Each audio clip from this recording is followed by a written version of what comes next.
Hello dear all, I am Santosh Wagh and welcome to channel Learn English by संध्या वाघ। आज आपण या व्हिडिओमध्ये पाहणार आहोत क्लास 10 मॅथमॅटिक्स पार्ट 2 मधील प्रॉब्लेम सेट 1 आणि चॅप्टर आहे सिमिलॅरिटी। सिमिलॅरिटी चॅप्टरचे आपण चारही प्रॅक्टिस सेट सॉल्व केलेले, त्यांच्या लिंक डिस्क्रिप्शन बॉक्स मध्ये दिलेले आहेत। तर आपण प्रॅक्टिस सेट सॉल्व करत असताना सगळे कन्सेप्ट्स क्लियर केलेले आहेत। तर आपण थोडक्यात एक रिव्हिजन घेऊया की ह्या पूर्ण चॅप्टर मध्ये आपण कुठले कुठले टॉपिक्स कव्हर केलेले आहेत। त्यानंतर प्रॉब्लेम सेट 1 सॉल्व करूया, कारण की प्रॉब्लेम सेट मध्ये आपल्याला सगळे टॉपिक वरचे क्वेश्चन आहेत।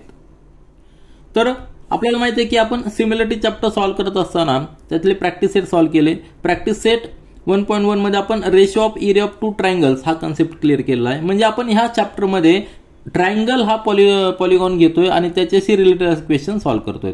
म्हणजे ट्रायंगलचा एरिया, त्याचा रेशो, दोन ट्रायंगलचे एरिया त्यांचे रेशो आपण हा कन्सेप्ट प्रॅक्टिस सेट 1.1 मध्ये सॉल्व केलेला आहे।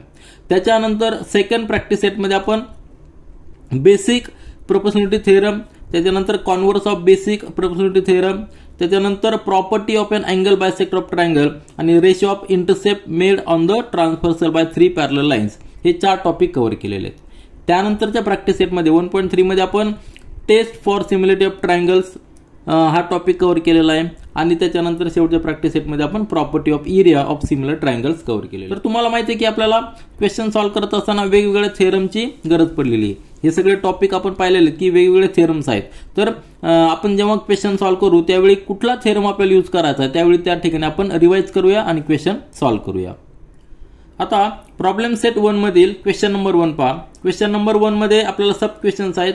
सगळ्यांसाठी काय करायचं, आपल्याला select the appropriate alternative.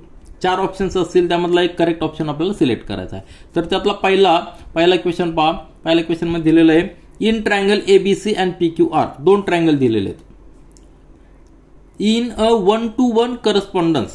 1-to-1 correspondence म्हणजे काय, पहिला व्हर्टेक्स त्याच्या बरोबर करस्पॉन्डिंग त्याचा दुसऱ्या ट्रायंगलचा जो व्हर्टेक्स असेल तोच आपण सिक्वेन्स मध्ये लिहितो, म्हणजे 1-to-1 करस्पॉन्डन्स। त्यामध्ये काय दिलेलं आहे, रेशो दिलेले आहेत करस्पॉन्डिंग साइडच्या। तर AB अपॉन QR हा रेशो इक्वल असणार आहे BC upon PR equal to CA upon PQ। मग आपल्याला ट्रायंगल व्यवस्थित लिहून घ्यायचे। कसा लिहायचा ट्रायंगल, पहिली लेंथ काय दिलेली AB, या ठिकाणी आपण लिहूया पहिल्या ट्रायंगलची लेंथ आहे AB। त्याच्यानंतर दुसऱ्या ट्रायंगल साठी QR आहे, या ठिकाणी आपण QR लिहूया। म्हणजे A ला करस्पॉन्डिंग Q आहे, B ला करस्पॉन्डिंग R आहे। त्यानंतर तिसरा जो लेटर राहिला तो कुठला, ABC मधला C राहिलाय, QR मधला P राहिलेला आहे। आलं लक्षात? आता हे करस्पॉन्डन्स कसं लिहिलं तुमच्या लक्षात आलं असेल, कशावरून लिहिलाय, याच्यावरूनच लिहिलेला आपण। AB ला करस्पॉन्डिंग लाईन आहे QR, बरोबर आहे की नाही। AB ला करस्पॉन्डिंग लाईन आहे QR। त्याच्यानंतर BC ला करस्पॉन्डिंग साइड आहे PR, या ठिकाणी PR आहे, बरोबर आहे की नाही। आणि त्यानंतर CA ला करस्पॉन्डिंग म्हणजे CA ला करस्पॉन्डिंग साइड आहे PQ। तर सिक्वेन्स तोच लिहायचा आहे, म्हणजे A ला करस्पॉन्डिंग व्हर्टेक्स Q पाहिजे, A ला करस्पॉन्डिंग व्हर्टेक्स या ठिकाणी पहा Q आहे।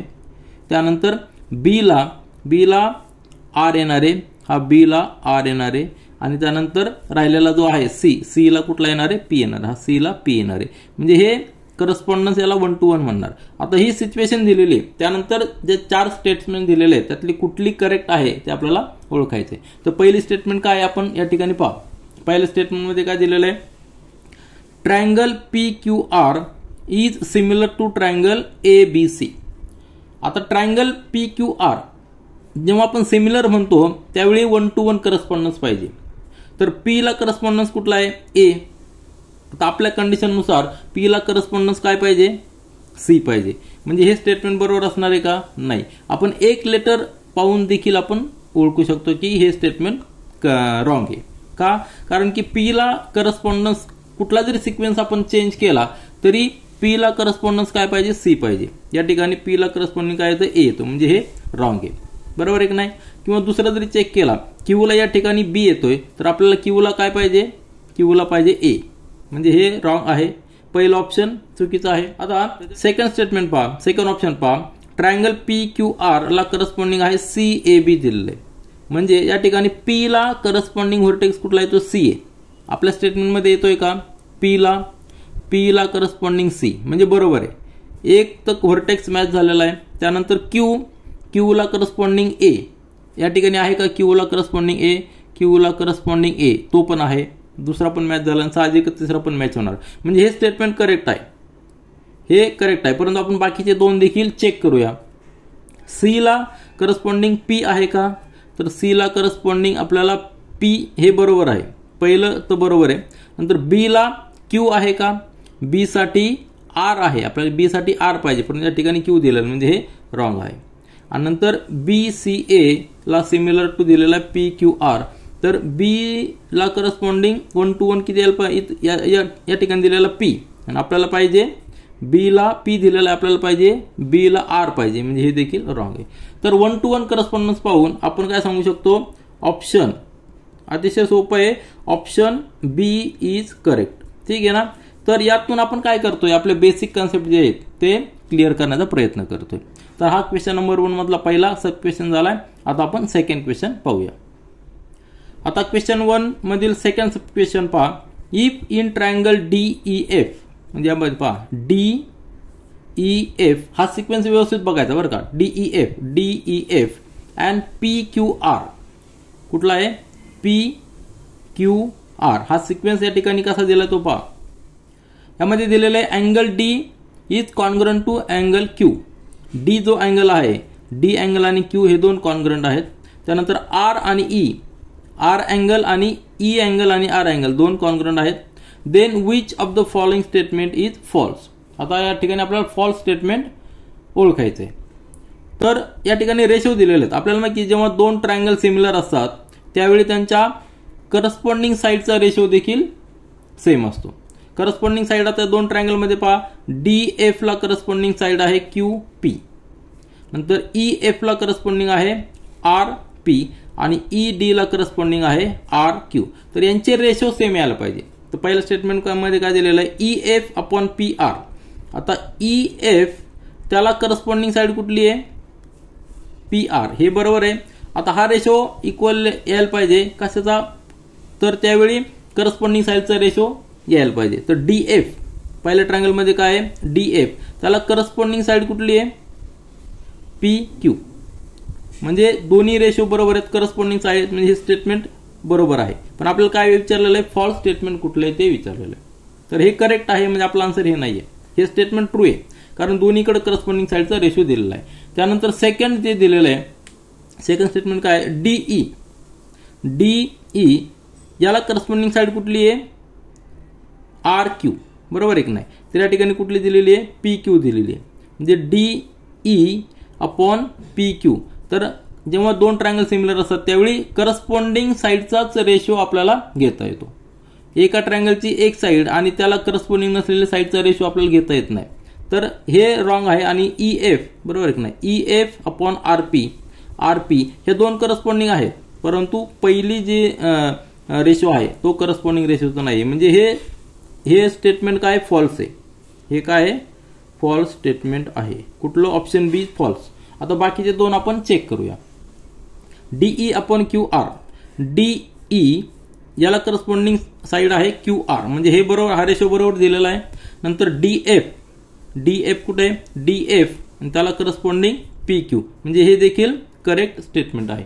आणि लास्ट वाला काय आहे EF ला करस्पॉन्डिंग आहे RP, म्हणजे हे दोन साइड्स बरोबर रेशो दिलेला आहे. नंतर DE अपॉन QR म्हणजेच DE अपॉन QR हे दोन्ही देखील करस्पॉन्डिंग साइड्स आहेत, म्हणजे हे स्टेटमेंट देखील ट्रू आहे. म्हणजे आपल्याला ऑप्शन जे आहे ऑप्शन बी इज आपला आन्सर असणार आहे, कारण की हे फॉल्स स्टेटमेंट आहे आणि आपल्याला फॉल्स विचारलेलं आहे. आता क्वेश्चन नंबर 1 मधील तिसरा सब क्वेश्चन पाहूया. आता प्रॉब्लेम सेट 1 मधील क्वेश्चन नंबर 1 मधील तिसरा सब क्वेश्चन पाहायचा आपल्याला. यामध्ये देखील आपल्याला select the appropriate alternative select करायचा आहे. स्टेटमेंट काय आहे, इन ट्रायंगल ABC, यामध्ये triangle ABC and triangle DEF मध्ये अँगल B आणि अँगल E हे बरोबर आहेत. अँगल B आणि अँगल E हे दोन इक्वल, त्यांचं मेजर इक्वल आहे. नंतर F आणि C हे यांचं मेजर इक्वल आहे. दोन अँगल सारखे आहेत, म्हणजे तिसरा अँगल देखील सारखा असणार आहे, म्हणजे दोन्ही ट्रायंगल काय झालेले आहे. त्याच्यानंतर अजून एक स्टेटमेंट दिलेलं त्यांनी, AB is equal to 3 times DE, म्हणजे AB त्याला करस्पॉन्डिंग साईड जी आहे DE ही कशी, यांच्यामध्ये रेशो काय दिलेला आहे 1:3 दिलेला आहे. म्हणजे 3 टाइम्स DE, डीच्या 3 टाइम्स AB आहे. Then which of the statements regarding the 2 triangles is true. आता आपल्या लक्षात आलंय दोन्ही ट्रायंगल हे काय सिमिलर आहेत का, कारण की त्यांचे 2 अँगल कॉन्ग्रंट आहेत. अँगल टेस्टनुसार दोन्ही सिमिलर ट्रायंगल झालेले आहेत. मग त्याचबरोबर AB साइड आणि DE साइड ह्या इक्वल नाहीत, तर त्यांच्यामध्ये रिलेशन दिलेलं आहे. AB ही 3 टाइम्स आहे DEच्या. त्या 2 स्टेटमेंट लक्षात घ्या. त्यानंतर खाली जे दिलेलं आहे त्यातलं कुठलं स्टेटमेंट रिगार्डिंग कुठलं ट्रू आहे आपल्याला फाइंड आउट करायचं आहे. ते 4 ऑप्शन्स आहेत. पहिलं ऑप्शन काय आहे, तर triangles are not congruent and not similar. आता हे कॉन्ग्रंट नाही आहेत, कारण की कॉन्ग्रंटसाठी कंडिशन काय असते आपल्याला माहिती आहे की त्यांचे प्रत्येक अँगल हे कॉन्ग्रंट पाहिजे, करस्पॉन्डिंग अँगल कॉन्ग्रंट पाहिजे, त्याचबरोबर करस्पॉन्डिंग साइड देखील कॉन्ग्रंट पाहिजे, सेम पाहिजे. म्हणजे ही जर ट्रायंगलची फिगर यावर ठेवली तर ती परफेक्ट मॅच व्हायला पाहिजे. परंतु या ठिकाणी मॅच होणार आहे का, नाही, कारण की DE ही छोटी आहे, AB तिच्या 3 पट आहे, म्हणून हे मॅच होणार नाही. म्हणजे हे कॉन्ग्रंट नाही आहेत, परंतु सिमिलर आहेत, कारण की अँगल टेस्टने सिमिलर आहेत. म्हणजे हे स्टेटमेंट आपलं चुकीचं आहे. कॉन्ग्रंट नाही हे बरोबर आहे, परंतु सिमिलर पण नाहीत हे चुकीचं आहे, म्हणून हे स्टेटमेंट फॉल्स आहे. आलं लक्षात. आपल्याला ट्रू स्टेटमेंट ओळखायचं आहे. तुमच्या लक्षात आलं असेल कॉन्ग्रंट नाही हे बरोबर आहे, परंतु सिमिलर पण नाही हे चुकीचं आहे, कारण हे सिमिलर आहेत आणि कॉन्ग्रंट नाही आहेत. कॉन्ग्रंट का नाही आहेत, कारण की DE आणि AB हे इक्वल नाही आहेत, त्यांच्यामध्ये रेशो दिलेला आहे 1:3. नंतर सेकंड स्टेटमेंट बी ऑप्शन पहा, द ट्रायंगल्स आर सिमिलर. हे बरोबर आहे, ट्रायंगल्स आर सिमिलर आपण पाहिलेलं आहे, कारण की अँगल टेस्टने सिमिलर झालेले आहेत.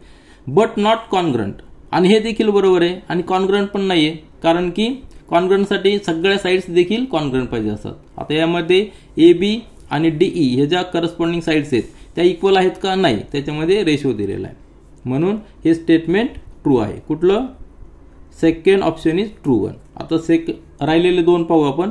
The triangles are congruent and similar.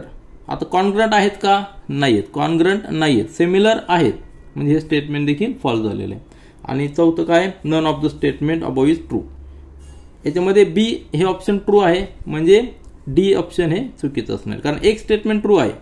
यामध्ये डी ऑप्शन काय दिलेलं आहे, none of the statements above is true, म्हणजे कुठलंही स्टेटमेंट ट्रू नाही असं त्यांनी सांगितलं, परंतु हे खरं आहे का, नाही, तर बी ऑप्शन हे ट्रू आहे. तर या ठिकाणी ऑप्शन बी इज करेक्ट 1. आता क्वेश्चन नंबर 1 मधील 4th सब क्वेश्चन पहा. Triangle ABC and triangle DEF are equilateral triangles. Triangle area of triangle ABC आणि त्याचा रेशो दिलेला आहे एरिया ऑफ ट्रायंगल DEF बरोबर, तो रेशो असणार आहे 1:2. If AB is equal to 4, म्हणजे AB ही 4 दिलेली आहे, then what is the length of DE, ही लेंथ आपल्याला मेजर करायची. पहिली कंडिशन काय दिलेली, त्यांनी इक्विलॅटरल ट्रायंगल्स आहेत, म्हणजे सगळे अँगल त्यांचे 60 डिग्री आहेत. आता 2 इक्विलॅटरल ट्रायंगल जर असतील तर त्यांचे डायमेन्शन आपण लेंथचे डायमेन्शन पाहत नाही, आपल्याला लेंथचे डायमेन्शन पाहिलेलं नाही, परंतु अँगल सगळ्यांचे सेम आहेत, करस्पॉन्डिंग अँगल सगळ्यांचे 60 आहेत, म्हणजे हे 2 ट्रायंगल काय झालेले आहेत, सिमिलर झालेले आहेत, कारण की अँगल टेस्टनुसार दोन्ही ट्रायंगल हे सिमिलर आहेत, आपण असं म्हणू शकतो. आपल्याला कळलं की दोन्ही सिमिलर आहेत. आता रेशो ऑफ एरिया दिलेला आहे, दोघांचा एरियाचा रेशो दिलेला आहे, आणि आपण एक थेरम पाहिलेला आहे की जेव्हा 2 ट्रायंगल सिमिलर असतात तेव्हा त्यांच्या एरियाचा रेशो हा त्यांच्या करस्पॉन्डिंग साइडच्या स्क्वेअरच्या रेशो एवढा असतो. तो थेरम आपण एकदा जस्ट रिवाइज करूया. तर आपण प्रॅक्टिस सेट 1.4 मध्ये theorem of area of similar triangles पाहिला होता. जेव्हा 2 ट्रायंगल सिमिलर असतात, सिमिलरसाठी आपल्याला वेगवेगळ्या टेस्ट आहेत, त्या टेस्ट आपण आधीच्या प्रॅक्टिस सेटमध्ये पाहिलेल्या आहेत, म्हणजे अँगल टेस्ट किंवा साइड टेस्ट किंवा साइड टेस्ट. या टेस्टनुसार आपण 2 ट्रायंगल सिमिलर हे कॅल्क्युलेट करू शकतो. आता जेव्हा 2 ट्रायंगल सिमिलर असतात त्यावेळी त्यांच्या एरियामध्ये काय रिलेशन आहे, तर या थेरममध्ये दिलेलं आहे. काय दिलेलं आहे, when 2 triangles are similar, the ratio of area of those triangles is equal to the ratio of the squares of their corresponding sides. म्हणजे ह्या ट्रायंगलचा एरिया ऑफ ट्रायंगल ABC त्याला डिवाइड केला आपण एरिया ऑफ ट्रायंगल PQR यांनी, त्यावेळी तो ratio कसा येणार आहे, तर ह्या ट्रायंगलची एक साइड, सपोज एक साइड गेली आपण BC, तर BC चा स्क्वेअर अपॉन याला करस्पॉन्डिंग साइड कुठली QR, तर QR चा स्क्वेअर. त्याचबरोबर AB square upon PQ square is equal to AC square upon PR square, म्हणजे करस्पॉन्डिंग साईडच्या स्क्वेअरचा रेशो हा दोन्ही ट्रायंगलचा एरियाचा रेशो एवढा असतो. तर हा थेरम आपल्याला सांगतो, हा थेरम आपल्याला त्या सबक्वेशनमध्ये यूज करायचा आहे. तर आपण आत्ता पाहिलेला थेरम या ठिकाणी यूज करूया, म्हणजे दोन्ही ट्रायंगलचा एरियाचा रेशो आपण घेऊया. तर या ठिकाणी मी खाली लिहिलेलं आहे, काय लिहिलेलं आहे, area of triangle ABC upon area of triangle DEF, या दोन ट्रायंगलचा रेशो घेतला तर तो कसा येणार आहे, 1:2 आपल्याला दिलेला आहे. म्हणजे छोटा ट्रायंगल जो आहे त्याचा एरिया आणि मोठ्या ट्रायंगलचा एरिया 1:2 या रेशोमध्ये. आणि त्याचबरोबर यांचा रेशो कसा असणार आहे, कसं लिहू शकतो आपण, ह्या ट्रायंगलची एक साईड, कुठली साईड, सपोज आपण या ठिकाणी AB घेतलेली, AB दिलेली आपल्याला, म्हणजे ABचा स्क्वेअर अपॉन त्याला करस्पॉन्डिंग साईड आहे DEचा स्क्वेअर आपण लिहू शकतो. तर AB आपल्याला दिलेली 4चा स्क्वेअर, DE आपल्याला कॅल्क्युलेट करायची DE स्क्वेअर. मग या ठिकाणी क्रॉस मल्टिप्लिकेशन घ्या, आपल्याला येणार आहे D square is equal to 4 square into 2, बरोबर आहे ना, हा 2 या ठिकाणी गेला म्हणजे 4 स्क्वेअर इंटू 2. आता दोन्ही बाजूला आपण स्क्वेअर रूट घेतलं तर काय येणार आहे, 4 स्क्वेअर इंटू 2 त्याचा स्क्वेअर रूट, म्हणजे D इज इक्वल टू 4 स्क्वेअरचा स्क्वेअर रूट म्हणजे किती येणार 4 आणि 2चा स्क्वेअर रूट 2. म्हणजे हे झालं आपलं आन्सर. आता कॅल्क्युलेशन केल्यानंतर आपल्याला कळलंय की option D is correct one. आता ह्या क्वेश्चनमध्ये आपल्याला थोडंसं कॅल्क्युलेशन करावं लागलं होतं आणि एक थेरम आपण या ठिकाणी यूज केलेला आहे, तो थेरम पाहिलेला आहे की theorem of areas of similar triangles. आता यानंतर आपण पुढचा सबक्वेशन पाहूया. आता यानंतर शेवटचा सबक्वेशन पहा, 5वा. इन फिगर 1.71 या फिगरमध्ये segment XY parallel segment BC, म्हणजे XY ही पॅरलल आहे BC ला, कशामध्ये, ट्रायंगल ABC मध्ये. Then which of the following statement is true. जेव्हा ट्रायंगलमध्ये एका साईडला दुसरी एक आपण लाईन पॅरलल काढतो त्यावेळी आपण एक थेरम पाहिला होता की basic proportionality theorem of triangle, तो प्रॅक्टिस सेट 1.2 मध्ये आपण स्टडी केला होता. तर त्या थेरमच्या ठिकाणी आपल्याला यूज करायचा आहे. तर तो थेरम आपण जस्ट एकदा रिवाइज करूया आणि नंतर क्वेश्चन सॉल्व्ह करूया. तर प्रॅक्टिस सेट 1.2 मध्ये आपण पाहिलेला थेरम म्हणजे बेसिक प्रोपोर्शनॅलिटी थेरम. तो थेरम काय सांगतो, if a line parallel to a side of a triangle intersect the remaining sides in two distinct points, then the line divides the side in the same proportion. आता याचा अर्थ काय, आपण जर triangle मध्ये कुठल्याही एका साइडला एक पॅरलल लाईन काढली तर ती पॅरलल लाईन रिमेनिंग टू साइडला इंटरसेक्ट करते, पण कशा पद्धतीने डिवाइड करते, तर ती डिवाइड करते सेम प्रोपोर्शन मध्ये. आणि याचाच उपयोग आपण ह्या क्वेश्चन मध्ये करणार आहोत. तर आपल्या सब क्वेश्चन मध्ये पहा, ट्रायंगल ABC दिलेला आहे, BC ला XY ही पॅरलल आहे, हे दिलेलं कंडिशन. आता त्या थेरम नुसार जेव्हा कुठलीही एक सेगमेंट एका साइडला पॅरलल असते आणि ती रिमेनिंग टू साइडला इंटरसेक्ट करते दोन डिस्टिंक्ट पॉईंट मध्ये, आता X आणि Y दोन डिस्टिंक्ट पॉईंट आहे, त्यावेळी ती जी डिवाइड करते AB ला आणि AC ला, तर ती प्रोपोर्शन मध्ये डिवाइड करते. म्हणजेच काय, हा जो पार्ट आहे AX upon XB must be equal to AY upon YC. म्हणजे हे ह्या थेरम नुसार आपण सांगू शकतो. तर आपल्याला कुठलं स्टेटमेंट ट्रू आहे ते आपल्याला या ठिकाणी पाहिजे. आणि त्याचबरोबर आपण प्रॅक्टिस सेट 1.3 मध्ये पाहिलं होतं की सिमिलर ट्रायंगल्स काय असतात आणि जेव्हा दोन ट्रायंगल सिमिलर असतात त्यावेळी आपल्याला कुठले कुठले रेशो सेम असतात. तर ते स्टेटमेंट देखील आपण एकदा जस्ट रिवाइज करूया. तर या ठिकाणी आपण पाहिलं होतं की प्रॅक्टिस सेट 1.3 मध्ये सिमिलर ट्रायंगल जेव्हा असतात त्यावेळी सिमिलर ट्रायंगल्स म्हणजे काय, त्यांचे करस्पॉन्डिंग अँगल्स हे कॉन्ग्रंट पाहिजे, त्याला ही बेसिक कंडिशन आहे, बरोबर आहे की नाही. त्यावेळी आपण काय लिहू शकतो की त्यांच्या करस्पॉन्डिंग साईडचा जो रेशो आहे तो रेशो इक्वल असतो. म्हणजे AB upon DE that is equal to BC upon EF that is equal to AC upon DF. म्हणजे करस्पॉन्डिंग साईडचा रेशो हा नेहमी इक्वल असतो कोणाचा, जर दोन ट्रायंगल सिमिलर असतील तर. आता या ठिकाणी सिमिलर ट्रायंगल आहेत की नाही आधी कन्फर्म करायचं, त्यानंतरच हा रेशो आपण लिहू शकतो. तर याचा देखील आपल्याला आपला क्वेश्चन सॉल्व्ह करताना उपयोग होणार आहे, तो आपण पाहूया. आता आपल्याला ह्या स्टेटमेंटमध्ये AX पॅरलल दिलेली BC, मग दोन ट्रायंगल कन्सिडर करा. या ठिकाणी दोन ट्रायंगल कुठले कन्सिडर करायचे, ट्रायंगल ABC आणि दुसरा ट्रायंगल आपल्याला लिहायचा आहे तो म्हणजे AXY. आता हे दोन ट्रायंगल जर पाहिले आपण तर दोन ट्रायंगल हे सिमिलर आहेत. त्याला कंडिशन काय असणार आहे, कुठल्या बेसवर कुठल्या टेस्टनुसार ते सिमिलर आहेत, तर या ठिकाणी ही पॅरलल असल्यामुळं हे करस्पॉन्डिंग अँगल होतात. कुठला, हा अँगल आणि हा करस्पॉन्डिंग अँगल होतो. हा अँगल आणि हा अँगल करस्पॉन्डिंग अँगल होतो, कारण की दोन पॅरलल लाईन आहेत आणि एक ट्रान्सव्हर्सल आहे, त्यानुसार हे दोन करस्पॉन्डिंग अँगल नेहमी इक्वल असतात, बरोबर आहे की नाही. तर हा अँगल इक्वल आहे, हे दोन अँगल इक्वल आहेत. आणि त्याचबरोबर ए हा कॉमन आहे, म्हणून तिन्ही अँगल इक्वल असणारे कुठल्या दोन ट्रायंगलचे, ABC आणि AXY ह्या दोन ट्रायंगलचे, म्हणून दोन ट्रायंगल हे सिमिलर झालेले आहेत. आणि जेव्हा दोन ट्रायंगल सिमिलर असतात तेव्हा आपण आत्ताच पाहिलं की त्यांच्या करस्पॉन्डिंग साईडचा रेशो देखील प्रोपोर्शनल मध्ये असतो. आता करस्पॉन्डिंग साईड कुठली, AB ला करस्पॉन्डिंग साईड कुठली असणार आहे, AX, आलं लक्षात. आणि त्याच्यानंतर AC ला प्रोपोर्शनल कुठली करस्पॉन्डिंग साईड असणार आहे, AY. म्हणजेच काय रेशो असणार आहे, तर AB upon AX must be equal to AC upon AY. आलं लक्षात. हे लक्षात घ्या, दोन ट्रायंगल आपण करस्पॉन्डिंग सिमिलर दाखवलेले म्हणून हा रेशो इक्वल यायला पाहिजे. आता त्याच्यानंतर स्टेटमेंट पहा, या ठिकाणी ऑप्शन दिलेले पहा काय आहेत ते, AB अपॉन AC, दिस AB अपॉन AC त्याला इक्वल टू दिलेलं आहे AX अपॉन AY, बरोबर आहे की नाही. आता आपण जे पाहिलेलं आहे आपण आता हे स्टेटमेंट पाहिलेलं आहे, तर AB आता AC या ठिकाणी AC जर आपण इकडे घेतला तर काय होणार आहे, AB अपॉन AC आणि AX तिकडे नेला तर काय होणार आहे, AX अपॉन AY. म्हणजे हे स्टेटमेंट या ठिकाणी आलेलं आहे, म्हणजे हे स्टेटमेंट ट्रू झालेलं आहे. आलं लक्षात, हे स्टेटमेंट काय झालेलं आहे, ट्रू झालेलं आहे. मग सेकंड आणि थर्ड आणि फोर्थ आपण चेक करूया just. AX upon XB, this AX upon XB is equal to AY upon AC. आता लक्षात घ्या, या ठिकाणी XB आलेला आहे, बरोबर आहे की नाही. तर आपण जेव्हा पाहिलं होतं की दोन पॅरलल लाईन असतात, जेव्हा ट्रायंगलमध्ये एका साईडला पॅरलल लाईन आपण जर घेतली तर ती दोन साईडला दोन डिस्टिंक्ट पॉईंटमध्ये इंटरसेक्ट करते, त्यावेळी इंटरसेक्ट केल्यानंतर जे पार्ट्स असतात प्रोपोर्शनमध्ये ती डिवाइड केलेली असते. म्हणजे AX upon XB must be equal to AY upon YC.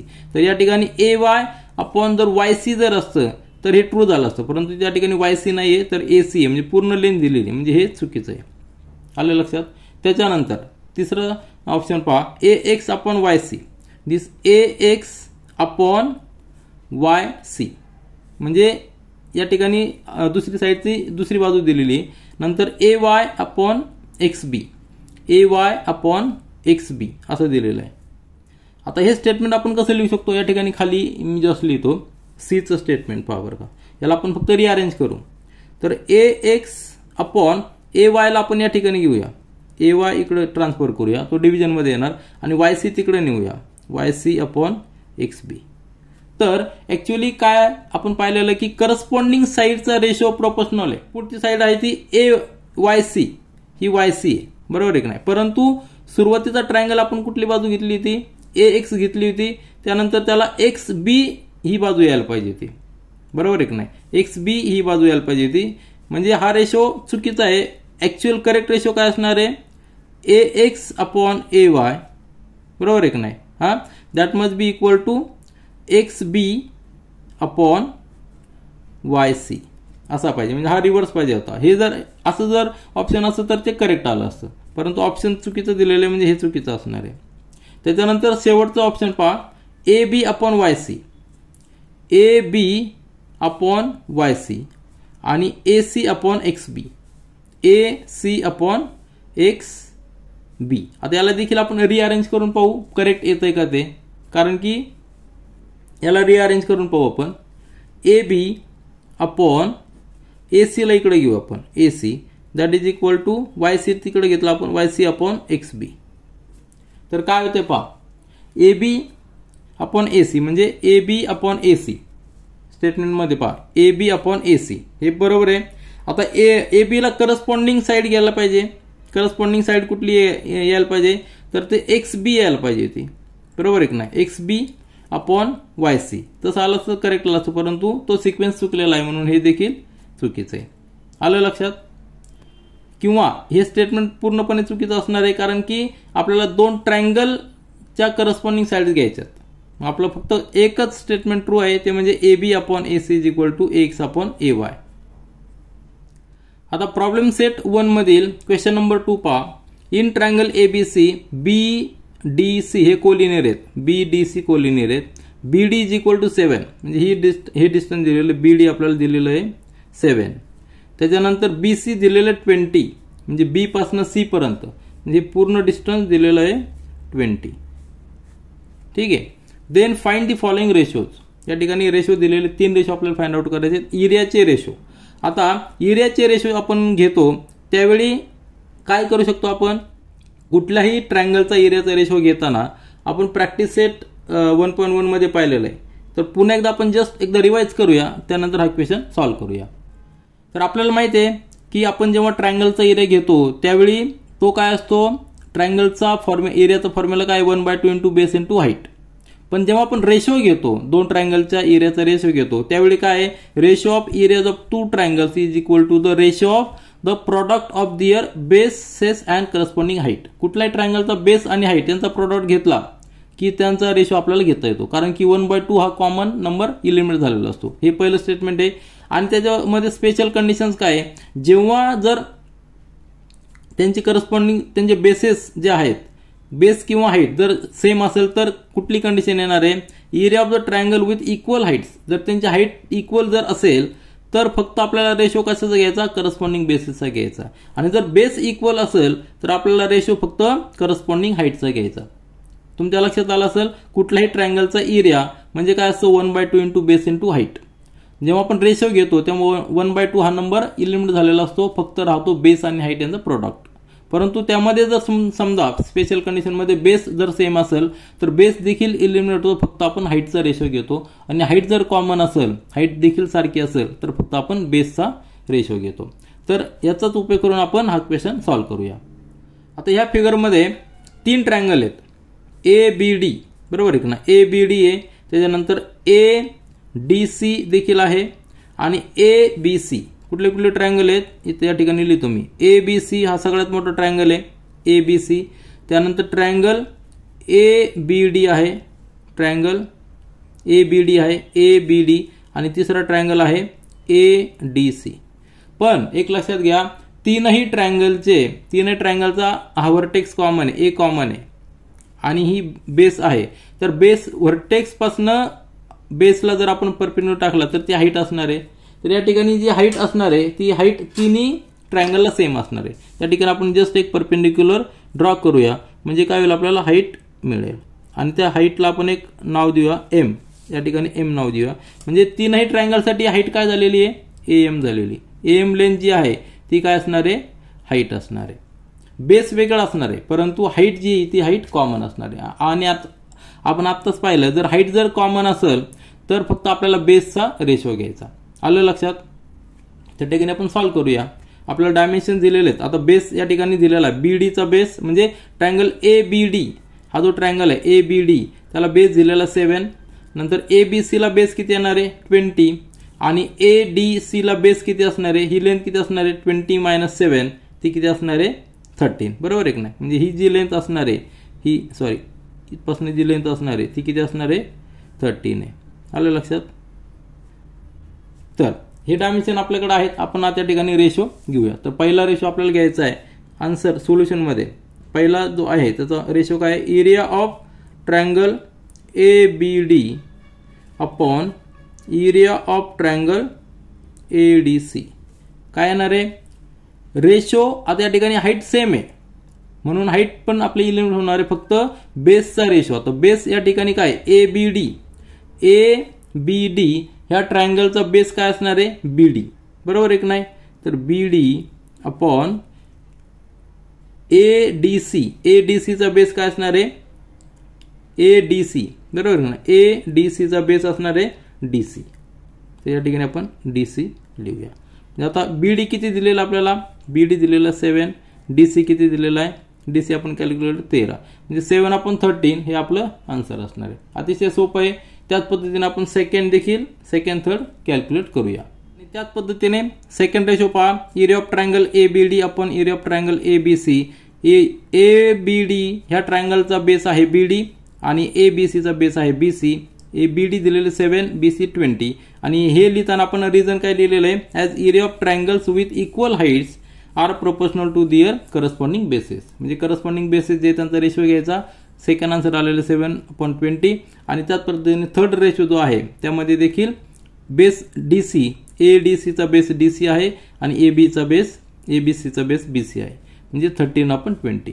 तर तीनही रेशो अतिशय सिंपल पद्धतीने आपण काढलेले. या ठिकाणी फक्त आपण एक स्टेटमेंट यूज केलेलं आहे, area of triangles with equal heights are proportional to their corresponding bases. कारण की या ठिकाणी हाईट जर पाहिली तर तीनही ट्रायंगलची हाईट सेम आहे. कारण की ए पासनं हाईट काढताना आपण एका व्हर्टेक्स पासनं दुसऱ्या साईडला जी रिमेनिंग साईड असते त्या रिमेनिंग साईडला आपण परपेंडिक्युलर टाकतो. या ठिकाणी आपण एएम हा परपेंडिक्युलर टाकलेला आहे, तो तीनही ट्रायंगलसाठी कॉमन आहे.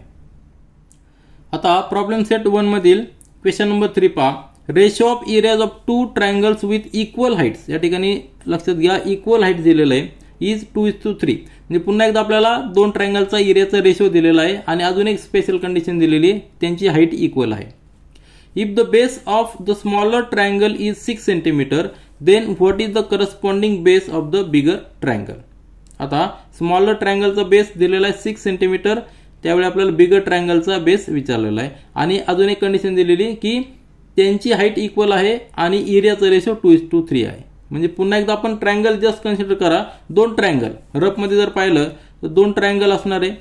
एक छोटा ट्रायंगल आहे आणि एक मोठा ट्रायंगल आहे, परंतु त्यावेळी त्यांनी काय दिलेलं इक्वल हाईट दिलेली आहे. हाईट काय असणार आहे, इक्वल हाईट आहे. म्हणजे ही जी हाईट असणार आहे, सपोज ही जी हाईट आहे ह्याच लेवलला दुसरा ट्रायंगल आहे, फक्त तो थोडासा मोठा आहे. आलं लक्षात. ही जी हाईट असणार आहे ती दोन्ही ट्रायंगलसाठी इक्वल असणार आहे. मग याला आपण कन्सिडर केलं सपोज हा ए बी सी आणि याला पी क्यू आर, तर हा ए एम आणि ए एन. तर A M is equal to P N ही कंडिशन दिलेली आहे, म्हणजे हाईट त्यांची इक्वल आहे. हा छोटा ट्रायंगल आहे, छोट्या ट्रायंगलचा बेस दिलेला आहे 6 सेंटीमीटर, म्हणजे B C is equal to 6 centimetre दिलेलं आहे. आणि आपल्याला फाइंड आउट करायचं आहे क्यू आर, बरोबर आहे की नाही. क्यू आर फाइंड आउट दिलेला आहे. आणि त्याचबरोबर एरिया अजून एक गिवन आपल्याला दिलेलं की काय कंडिशन दिलेली आहे, एरिया ऑफ ट्रायंगल 2:3 दिला आहे, म्हणजे A B C upon area of triangle P Q R ह्या रेशो किती दिलेला आहे 2:3 दिलेला आहे. हे सगळं आपल्याला पूर्ण गिवन आहे. आलं लक्षात. काय काय गिवन आहे, एरिया ऑफ ट्रायंगल छोटा ट्रायंगल आणि मोठा ट्रायंगलचा रेशो घेतला तर 2:3 आहे. त्यानंतर त्यांची हाईट सेम आहे, A M is equal to P M. नंतर छोट्या ट्रायंगलचा बेस, छोटा ट्रायंगल आपण ए बी सी पकडलेला आहे, बेस बी सी दिलेला 6 सेंटीमीटर. फाइंड आउट करायचा आपल्याला मोठ्या ट्रायंगलचा बेस क्यू आर. फिगर तुमच्या लक्षात आली असेल. आता या ठिकाणी आपण आत्ता जी आपण स्पेशल केस पाहिली होती की दोन ट्रायंगलच्या एरियाचा रेशो हा कसा असतो, तर त्यांची हाईट इंटू बेस. पण या ठिकाणी आता हाईट कॉमन आहे, म्हणजे हाईट जर कॉमन असेल तर ती एलिमिनेट होणार आहे, मग राहणार फक्त बेस. म्हणजे त्या दोन ट्रायंगलच्या बेसचा जर रेशो घेतला तर तो देखील एरियाचा रेशो असणार आहे. म्हणजे या ठिकाणी आपण आन्सर लिहूया. तर या ठिकाणी आपण गिवन लिहिलेलं आहे area of triangle A B C आणि area of triangle P Q R. आता हे काय केलेलं आपण अजूम केलेलं आहे. हां, तर या ठिकाणी आपण लिहू शकतो लेट स्मॉलर ट्रायंगल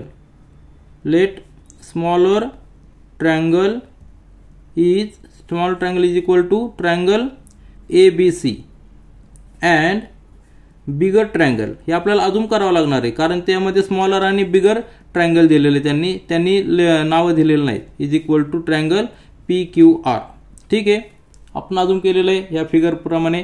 त्यामुळं ए एम म्हणजे ही परपेंडिक्युलर जी हाईट असणार आहे आणि याची हाईट असणार आहे पी एन ती इक्वल आहे, हे पण आपल्याला गिवन आहे. त्यानंतर स्मॉलर ट्रायंगलचा बेस बी सी, आपण ए बी सी कन्सिडर केलेला स्मॉलर ट्रायंगल, त्याचा बेस बी सी हा 6 सेंटीमीटर दिलेला आहे. आणि आपल्याला फाइंड आउट करायचं क्यू आर म्हणजेच बिगर ट्रायंगलचा बेस क्यू आर, हे आपल्याला फाइंड आउट करायचं आहे. मग सोल्युशनमध्ये आपण काय लिहिलेलं आहे, as we know area of triangles with equal heights, area of triangles with equal heights. आता या ठिकाणी इक्वल हाईट्स दिलेले आहेत, त्यांचा काय असणार आहे proportional to their corresponding bases. बरोबर आहे की नाही.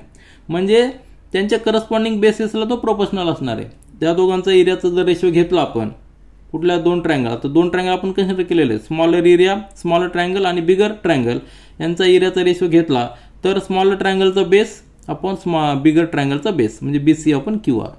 आणि त्याचबरोबर त्या दोघांचा रेशो जो दिलेला आहे तो 2:3 दिलेला आहे. या ठिकाणी तो आपण गिवन मध्ये लिहिलेला आहे, 2:3 रेशो दिलेला आहे. मी इक्वेशन 1 आणि इक्वेशन 2 वरनं लेफ्ट साईड इक्वल आहे म्हणून राईट साईड इक्वल पाहिजे, म्हणून दोन्ही कम्पेअर केला तर आपल्याला एक स्टेटमेंट मिळणार आहे BC/QR = 2/3. आणि त्याचबरोबर BC आपल्याला गिवन आहे 6, या ठिकाणी 6 पुट करा, 6/QR = 2/3. क्रॉस मल्टिप्लिकेशन घ्यायचं आहे, आपल्याला QR ची व्हॅल्यू मिळणार आहे 9 centimetre.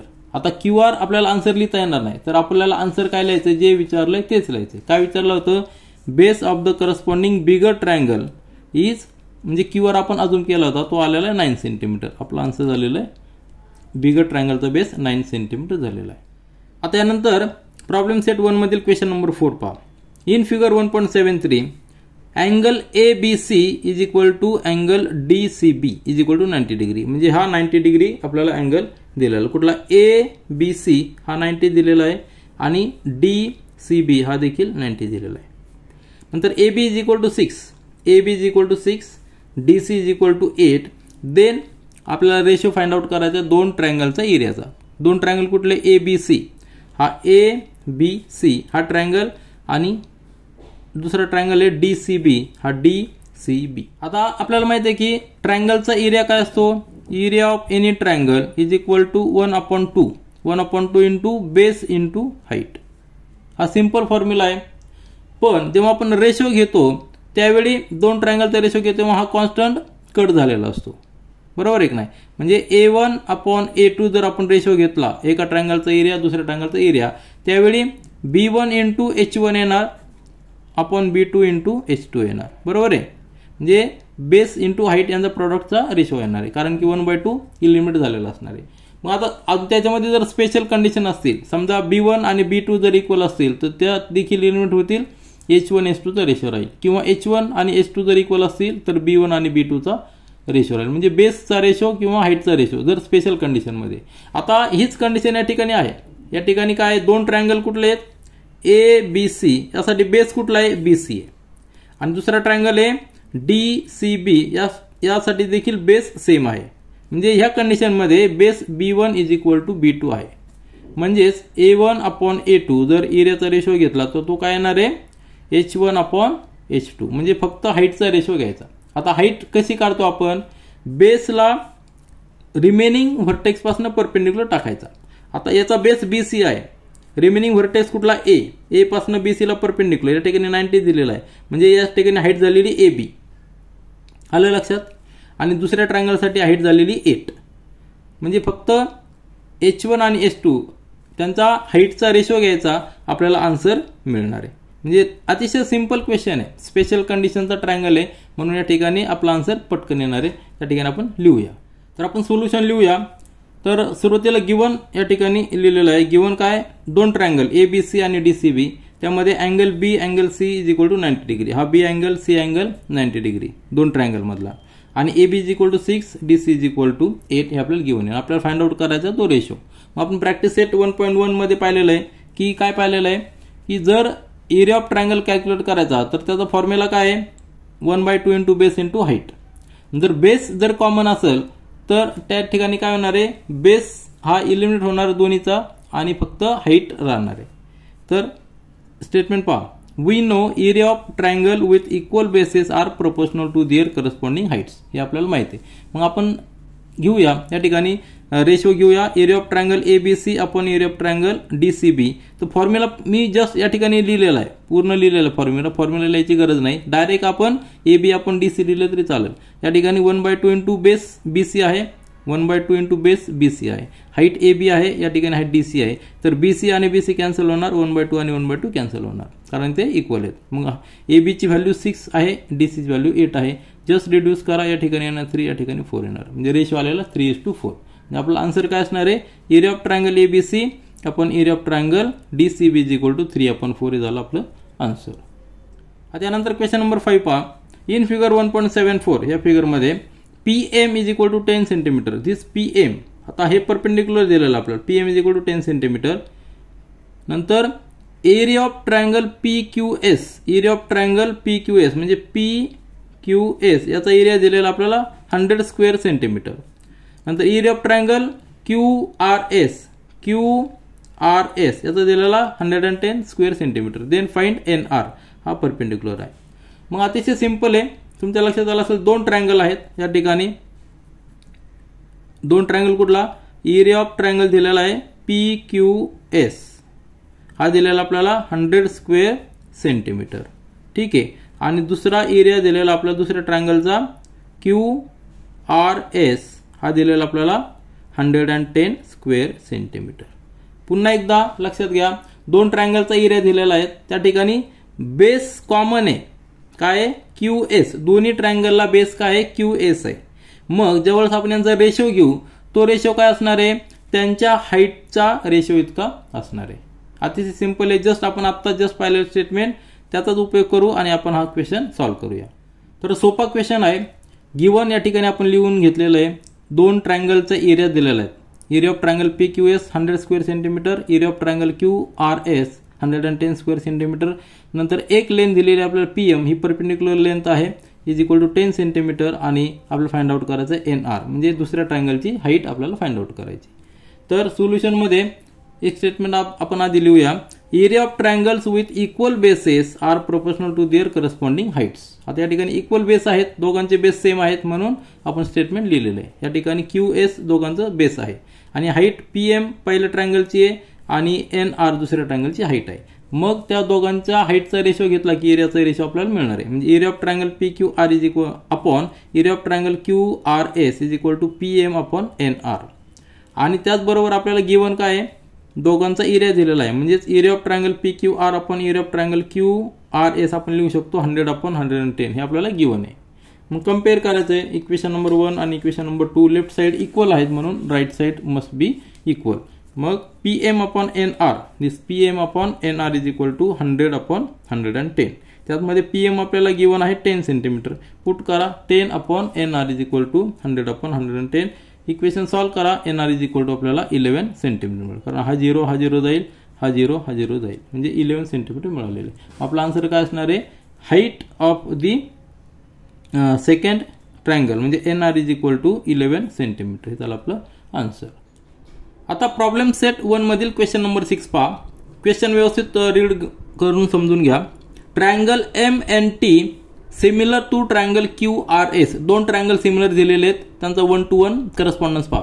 Length of altitude drawn from point T is 5 and length of altitude drawn from point S is 9. दोन ट्रायंगल आहेत, त्याच्यामध्ये आपल्याला अल्टिट्यूडची लेंथ दिलेली आहे आणि आपल्याला काय करायचं, फाइंड द रेशो ऑफ दोघांच्या एरियाचा, दोन्ही ट्रायंगलच्या एरियाचा रेशो आपल्याला फाइंड आउट करायचा. आता एक लक्षात घ्या, आपल्याकडे एक थेरम आहे की ज्यावेळी आपण रेशो घेतो एरियाचा, दोन सिमिलर ट्रायंगल असतात आणि जर त्यांचा एरियाचा जर रेशो घेतला तर तो रेशो कशाचा इक्वल असतो, तर त्या दोन्ही ट्रायंगलच्या साईड ज्या असतात करस्पॉन्डिंग साईडच्या स्क्वेअरचा रेशो इतका इक्वल असतो. तो थेरम आपण पुन्हा एकदा रिवाइज करूया, म्हणजे आपल्याला क्वेश्चन सॉल्व्ह करताना लगेच लक्षात येईल. तर आपण प्रॅक्टिस सेट 1.4 मध्ये हा थेरम पाहिलेला आहे, theorem of areas of similar triangles. दोन ट्रायंगल जर सिमिलर असतील, जर दोन ट्रायंगल सिमिलर असतील तर त्यांच्या एरियाचा रेशो कसा असतो. या ठिकाणी दोन ट्रायंगल आहेत ABC आणि PQR, दोन्ही सिमिलर दिलेले आहेत. सिमिलर म्हणजे त्यांचे करस्पॉन्डिंग अँगल्स हे कॉन्ग्रंट असतात. त्यावेळी दोन ट्रायंगलचा एरियाचा जर रेशो घेतला तर तो त्यांच्या साईडच्या स्क्वेअरच्या म्हणजे प्रोपोर्शनल साईड ज्या आहेत, आता या ठिकाणी BC आणि QR प्रोपोर्शनल साईड आहे, त्यांच्या स्क्वेअरचा रेशो घ्यायचा, साईडचा स्क्वेअरचा रेशो घ्यायचा, म्हणजे एरियाचा रेशो आपल्याला मिळतो. या ठिकाणी देखील AB square upon PQ square, AB याला करस्पॉन्डिंग साईड कुठली आहे PQ, या दोन्हींचा स्क्वेअर करून त्यांचा रेशो घेतला की एरियाचा रेशो आपल्याला मिळतो. तसंच AC square upon PR square. Simple theorem आहे.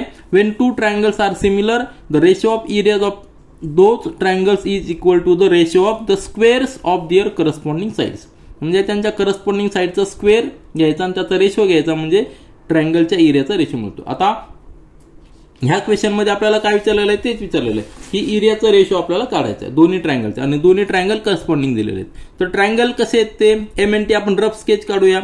दोन ट्रायंगल आहेत, सपोज हा एक ट्रायंगल आहे MNT, ठीक आहे. MNT त्या ठिकाणी T पासनं काय केलेलं आहे, पॉइंट T पासनं अल्टिट्यूड ड्रॉन केलेलं आहे, म्हणजे T आपण या ठिकाणी घेऊया, म्हणजे आपल्याला अल्टिट्यूड ड्रॉ करायला सोपं जाईल. तर हा एक अल्टिट्यूड आपण घेऊया आणि या ठिकाणी T जर असेल तर या ठिकाणी M, या ठिकाणी NT, ठीक आहे. MNT आपण अँटी क्लॉकवाईज घेतलेलं आहे. तसंच पुढचा जो ट्रायंगल आहे QRS तो देखील आपण अँटी क्लॉकवाईज घेऊ, म्हणजे 1 to 1 येईल आपल्याला. तर Q सुरुवातीला या ठिकाणी घ्यायचा, त्यानंतर R घ्यायचा, त्यानंतर S घ्यायचा. ठीक आहे. आणि S पासनं जो अल्टिट्यूड आहे तो किती दिलेला आहे 9. ही लेंथ दिलेली 5 आणि ही लेंथ दिलेली 9. आलं लक्षात. सिंपल स्केच आहे. दोन ट्रायंगल आहेत MNT आणि QRS, दोघांची अल्टिट्यूड दिलेली, हाईट दिलेली आणि आपल्याला रेशो काढायचा आहे, एरियाचा रेशो काढायचा आहे. मग आपण आत्ताच पाहिलं की एरियाचा रेशो घेताना आपल्याला साईडचा स्क्वेअरचा रेशो घेता येतो, परंतु या ठिकाणी आपल्याला साईड माहित आहे का नाही, आपल्याला अल्टिट्यूड माहित आहे. मग आपल्याला काय करावं लागणार आहे, आपल्याकडे हा एक ट्रायंगल तयार झाला. सपोज आपण ह्या पॉइंटला A म्हणू, ह्या पॉइंटला B म्हणूया, म्हणजे दोन ट्रायंगल तयार झालेले आहेत TAN आणि अजून एक ट्रायंगल SBR. हे दोन ट्रायंगल जर कन्सिडर केले तर हे दोन्ही देखील आपल्याला सिमिलर दाखवता येतील. कशावरनं, तर ऑलरेडी MNT आणि QRS हे सिमिलर आहेत, म्हणजे N आणि R हे कॉन्ग्रंट असणार आहेत. आलं लक्षात. आता ह्या दोन ट्रायंगल मध्ये हा 90 आहे, हा 90 आहे, म्हणजे दोन अँगल हे कॉन्ग्रंट झाले. कुठल्या ट्रायंगल मध्ये, TAN आणि SBR मध्ये एक 90 डिग्री आणि एक ऑलरेडी आधी कॉन्ग्रंट आहे. दोन अँगल टेस्टनुसार जे दोन नवीन ट्रायंगल तयार झालेले आहेत, कुठले, TAN is congruent to triangle SBR. आलं लक्षात. आता ह्या ट्रायंगल मध्ये हे जे दोन नवीन ट्रायंगल आपण तयार केलेले त्याच्यामध्ये आपल्याला SB माहित आहे आणि TA माहित आहे, कारण आपल्याला ऑलरेडी दिलेलं आहे. मग याच्यावरनं आपण त्यांचा एरियाचा रेशो घेऊ शकतो. एक साइड आपल्याला माहित आहे, त्याच्यावरनं आपल्याला रिक्वायर्ड जो एरियाचा रेशो आहे तो आपण फाइंड आउट करू शकतो. तर त्यासाठी आपल्याला काय लक्षात घ्यावं लागणार आहे, जेव्हा हे दोन छोटे ट्रायंगल सिमिलर आहेत त्यावेळी आपल्याकडे एक थेरम, आपण सिमिलर ट्रायंगलचा थेरम पाहिलेला आहे सुरुवातीलाच, की जर दोन ट्रायंगल सिमिलर असतील तर त्यांच्या करस्पॉन्डिंग साइड देखील प्रोपोर्शनल असतात. म्हणजेच TN/SR हा रेशो जो असणार आहे तोच रेशो TA/SB असणार आहे. आलं लक्षात. मग त्याच्यावरून आपल्याला TA आणि SB चा रेशो माहिती आहे 5/9, म्हणजे तोच रेशो TN आणि SB चा असणार आहे. तर आपल्याला रेशो आहे आपल्याकडे TA/SB. TA/SB यांचा जो रेशो असणार आहे तोच रेशो, म्हणजे करस्पॉन्डिंग साइड प्रोपोर्शनल असणार आहे, कारण की दोन ट्रायंगल सिमिलर आहेत. तर ही बाजू TN/SR. आलं लक्षात. कारण की सिमिलर ट्रायंगलची ती प्रॉपर्टी आहे, त्यांच्या करस्पॉन्डिंग साइड ज्या प्रोपोर्शनल असतात त्यांचा रेशो इक्वल असतो. तर हा रेशो आपल्याला TA आणि SB आपल्याकडे माहिती आहे 5/9, म्हणजेच याचा आपल्याला रेशो मिळालेला आहे 5/9. TN आलं लक्षात, कुठला, TN/SR इज इक्वल टू 5/9. आणि हे महत्वाचं स्टेटमेंट आपल्याला मिळालेलं आहे. आपल्याला आता साइडचा करस्पॉन्डिंग साइडचा रेशो मिळालेला आहे आणि त्याचाच उपयोग आपण काय करणार आहोत, एरिया ऑफ ट्रायंगल, दोन ट्रायंगलचा रेशो, एरियाचा रेशो काढण्यासाठी आपण ह्या दोन साइडचा रेशोचा घेणार आहे. म्हणजे त्या ठिकाणी आपण तो सुरुवातीला थेरम पाहिलेला तो थेरम आपण यूज करणार आहोत. तर आपल्याला हे फक्त रफ मध्ये मी समजून सांगितलंय. आपल्याला व्यवस्थित सिस्टमॅटिक या ठिकाणी लिहूया आणि आन्सर देऊया. आता ओव्हरऑल तुमच्या लक्षात आलं असेल. आपण सोल्युशन व्यवस्थित या ठिकाणी लिहूया. सोल्युशन मध्ये काय, लेट ट्रायंगल TMN, यामध्ये TMN ट्रायंगल आता या ठिकाणी रफ स्केच काढलेले. TMN मध्ये आपण अल्टिट्यूड काढलेला, TA इज अल्टिट्यूड या ठिकाणी दिलेला आहे. फ्रॉम पॉइंट T, क्वेश्चन मध्ये दिलेलं आहे, from point T the altitude is 5 and from point S altitude is 9. त्या ठिकाणी आपण ते व्यवस्थित लिहिलेलं आहे. काय लिहिलेलं आहे, in triangle TMN TA is altitude, so TA is equal to 5 हे आपल्याला गिवन आहे. आणि in triangle SQR SB is altitude, so SB is equal to 9. या ठिकाणी आपण हे लिहून घेतलेलं आहे. आता हे दोन ट्रायंगल सिमिलर दिलेले आहे, बरोबर आहे ना. Triangle MNT similar to triangle QRS हे काय गिवन आहे. मग जर दोन ट्रायंगल सिमिलर असतील तर त्यांचे करस्पॉन्डिंग अँगल्स हे कॉन्ग्रंट असतात. आता करस्पॉन्डिंग अँगल कुठला N आणि करता करस्पॉन्डिंग अँगल R असणार आहे, म्हणजे TNM is congruent to SRQ. Figure मध्ये पहा, TNM हा अँगल आणि SRQ हा अँगल हे कॉन्ग्रंट असणार आहेत. मग आता त्याच्यानंतर आपल्याला दोन ट्रायंगल कन्सिडर करायचे. कुठले, TAN हा ट्रायंगल, फक्त आता हा ज्या ठिकाणी आपण अल्टिट्यूड काढलेली TNA हा ट्रायंगल आणि त्याच्यानंतर SBR हा ट्रायंगल. आता हे दोन ट्रायंगल कन्सिडर करा. ह्यामध्ये आता हा आणि हा कॉन्ग्रंट आहे, त्याच्यानंतर हा 90 डिग्री आहे, त्यामुळे हे दोन्ही ट्रायंगल छोटे सिमिलर झालेले ते आपण या ठिकाणी लिहिलेले आहे. Now consider triangle TAN and triangle SBR. आता दाखवलेले छोटे ट्रायंगल, त्याच्यामध्ये angle TNA is congruent to SRB from 1 आपण या ठिकाणी घेतलेलं आहे, आणि angle TAN is congruent to SBR both are 90 degree हे आपल्याला गिव्हन आहे. जर दोन अँगल कॉन्ग्रंट असतील करस्पॉन्डिंग तर ते दोन्ही ट्रायंगल सिमिलर असतात, आणि त्या टेस्टला आपण काय म्हणतो, angle test of similarity of triangles. म्हणून triangle TAN is similar to triangle SBR, त्याला रिझन आहे अँगल टेस्ट ऑफ सिमिलरिटी. आता जर दोन ट्रायंगल सिमिलर असतील तर आपल्याला माहिती आहे की त्याच्या करस्पॉन्डिंग साइड ह्या प्रोपोर्शनल असतात. तर दोन ट्रायंगल TAN आणि SBR याच्या प्रोपोर्शनल त्यांच्या करस्पॉन्डिंग साइड्स म्हणजे काय, TN ही साइड आहे, TN upon SR 1 to 1 correspondence घ्या, पहिलं letter last letter, TN upon SR that is equal to TA upon SB. फिगरमध्ये पहा तुम्ही, या फिगरमध्ये आपण आत्ता करस्पॉन्डन्स दाखवलेला आहे TAN, बरोबर आहे ना, त्याच्यामध्ये TN अपॉन SR ह्या करस्पॉन्डिंग साइड याचा रेशो इक्वल असणार आहे SR, बरोबर आहे, याचा रेशो असणार आहे TA अपॉन SB, म्हणजे हे दोन करस्पॉन्डिंग आहे. तर आपण ह्या दोन लाईन काय घेतलेल्या आहेत, तर आपल्याला याची लेंथ माहिती आहे म्हणून आपण TA आणि SB घेतलेली. मग तेवढाच रेशो TN आणि अपॉन SR चा असणार आहे, आणि ही जी लेंथ आहे TN आणि SR ही साइड मोठ्या ट्रायंगलची देखील साइड आहे, आलं लक्षात, म्हणून आपण ही साइड घेतलेली आहे. मग आपण या ठिकाणी लिहू शकतो, काय लिहू शकतो, TN upon SR is equal to TA upon SB हे लिहिलंय. मग आपल्याला TN आणि SR त्याला that is equal to TA आपण वर अल्टिट्यूड पाहिलेले की 5 दिलेली आहे आणि SB 9 दिलेली, म्हणजे 5 अपॉन 9 या ठिकाणी लिहू शकतो. यास TA इज इक्वल टू 5 आणि SB is equal to 9, both are altitudes. मग याला इक्वेशन नंबर आपण 2 देऊया.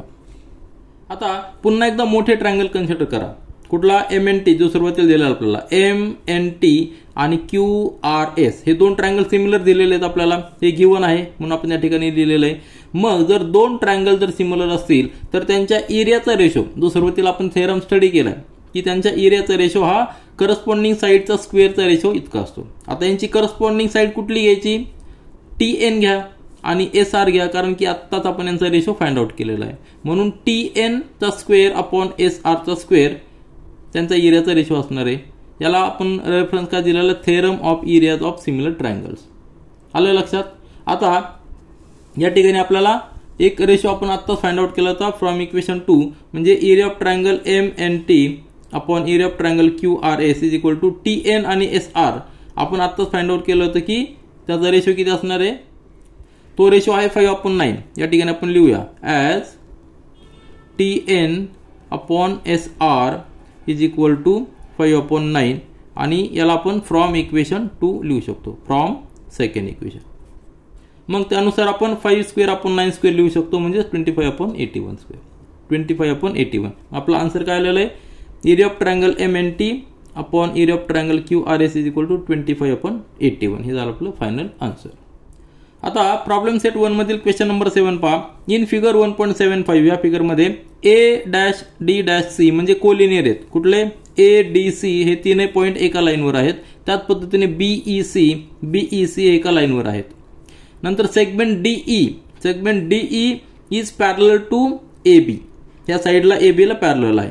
इफ AD या ठिकाणी दिलेले 5 units, DC 3 units, BC 6.4, BC total BC दिलेलं 6.4, आउट ऑफ दॅट आपल्याला BE आपण x अजून केलं म्हणून रिमेनिंग लेंथ 6.4 मायनस x येणार आहे. हे आपल्या टेक्स्टबुक मध्ये दिलं म्हणून या ठिकाणी लिहिलेलं आहे. फक्त आपण BE x कन्सिडर केलेली म्हणून रिमेनिंग लेंथ EC काय असणार आहे, 6.4 मायनस x, कारण टोटल BC किती दिलेले, 6.4 दिलेले. आपल्याला फाइंड आउट करायचं BE, फाइंड आउट करायचंय BE म्हणजे x फाइंड आउट करायचं आहे. आता अतिशय सिंपल क्वेश्चन आहे. या ठिकाणी पॅरलल लाईन दिलेल्या आहेत, DE इज पॅरलल टू दिस, म्हणजेच या ठिकाणी आपल्याकडे एक थेरम आहे, जर ट्रायंगल मध्ये कुठल्या एका साइडला पॅरलल लाईन जर आपण काढली तर ती लाईन रिमेनिंग टू साइडला दोन डिस्टिंक्ट पॉइंट मध्ये इंटरसेक्ट करते. आणि अशा पद्धतीने इंटरसेक्ट करते की ते पार्ट जे असतात ते प्रोपोर्शनल असतात. आलं लक्षात. तर तो थेरम आपण एकदा रिवाइज करूया म्हणजे आपल्याला क्वेश्चन सॉल्व्ह करताना लगेच लक्षात येईल. तर आपण प्रॅक्टिस सेट 1.2 मध्ये थेरम पाहिला होता बेसिक प्रोपोर्शनॅलिटी थेरम. तो थेरम काय सांगतो, if a line parallel to a side of a triangle intersect the remaining sides in two distinct points then the line divides the side in the same proportion. म्हणजेच काय, line ज्या remaining to साइडला divide करते तर ती divide same proportion मध्ये करते. म्हणजे रेशो जो आहे त्या डिव्हिजनचा म्हणजेच AD upon DC is equal to BE upon EC. याचा सिंपल अर्थ तो होतो आणि तोच थेरम या ठिकाणी आपल्याला यूज करायचा म्हणजे आपल्याला x ची व्हॅल्यू फाइंड आउट करता येईल. तर अतिशय सिंपल क्वेश्चन आहे. गिवन या ठिकाणी आपण लिहिलेलं इन ट्रायंगल ABC यामध्ये DE is parallel to AB. AD ची व्हॅल्यू दिलेली 5, DC ची दिलेली 3, BC दिलेली आपल्याला 6.4 आणि आपल्याला फाइंड आउट करायचं BE. मग या ठिकाणी आपण एक थेरम यूज केलेला आहे. In triangle ABC DE is parallel to AB. Using basic proportionality theorem we can write. आता बेसिक प्रोपोर्शनॅलिटी थेरम आता एक्सप्लेन केलेला आहे म्हणजे ज्या डिवाइड झालेल्या सेगमेंट त्या प्रोपोर्शन मध्ये असणार आहेत. म्हणजेच AD upon DC that is equal to BE upon EC. मग आता BE आपल्याला फाइंड आउट करायचं आहे. EC आपल्याकडे डायरेक्ट व्हॅल्यू नाही परंतु EC कशी कॅल्क्युलेट करू शकतो आपण, BC मायनस BE. बरोबर आहे ना. EC is equal to BC minus BE. जर आपण BE ला x कन्सिडर केलं तर EC is equal to 6.4 minus x, कारण की BC ची व्हॅल्यू 6.4 दिलेली आहे. मग त्या व्हॅल्यू आपण या ठिकाणी पुट करूया सगळ्या व्हॅल्यू. म्हणजे AD ची व्हॅल्यू 5 आहे, DC ची व्हॅल्यू 3 आहे, नंतर BE आपण x अजून केलेला आहे आणि EC in terms of x येणार आहे 6.4 मायनस x. क्रॉस मल्टिप्लिकेशन घ्यायचं आहे. 6.4 मायनस x एका ब्रॅकेटमध्ये into 5 is equal to 3x. म्हणजेच यांचं मल्टिप्लिकेशन केल्यानंतर 32.0 minus 5x is equal to 3x minus 5x त्या ठिकाणी ट्रान्सफर करा. तो येणार आहे 32 is equal to 3x plus 5 म्हणजे 8x आणि 8 या ठिकाणी डिव्हिजन मध्ये जाणार. 8 1 1 आणि 8 4 32 म्हणजे x इज इक्वल टू 4 आलेलं आहे आणि आपण x अजून केला होता BE. म्हणजे आपलं आन्सर काय आलेलं आहे, BE इज इक्वल टू 4. म्हणजे या फिगर मध्ये जर पाहिलं आपण तर BE हे अंतर किती आलेलं आहे, 4 आलेलं आहे. तुमच्या एक लक्षात आलं असेल.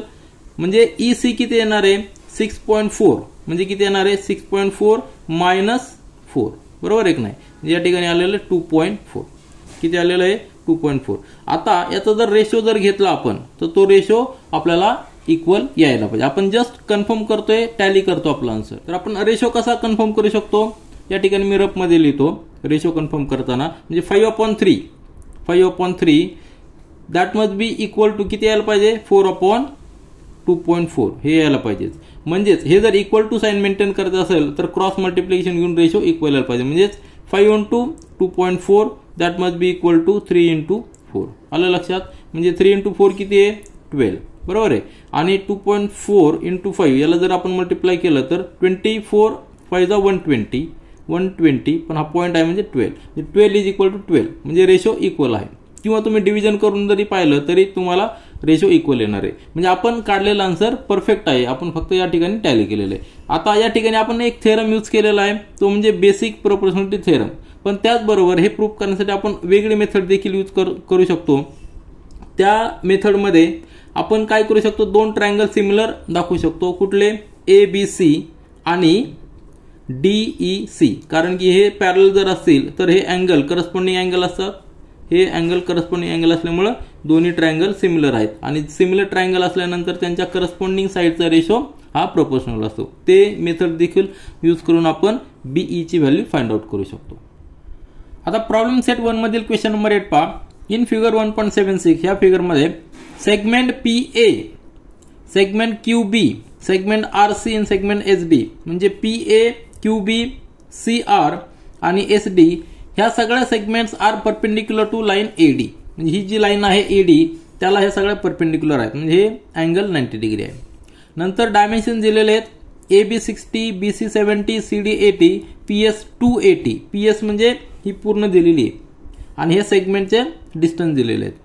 आपल्याला फाइंड आउट करायचे पी क्यू क्यू आर आणि आर एस म्हणजे पी क्यू क्यू आर आणि आर एस हे सेगमेंट फाइंड आउट करायचे.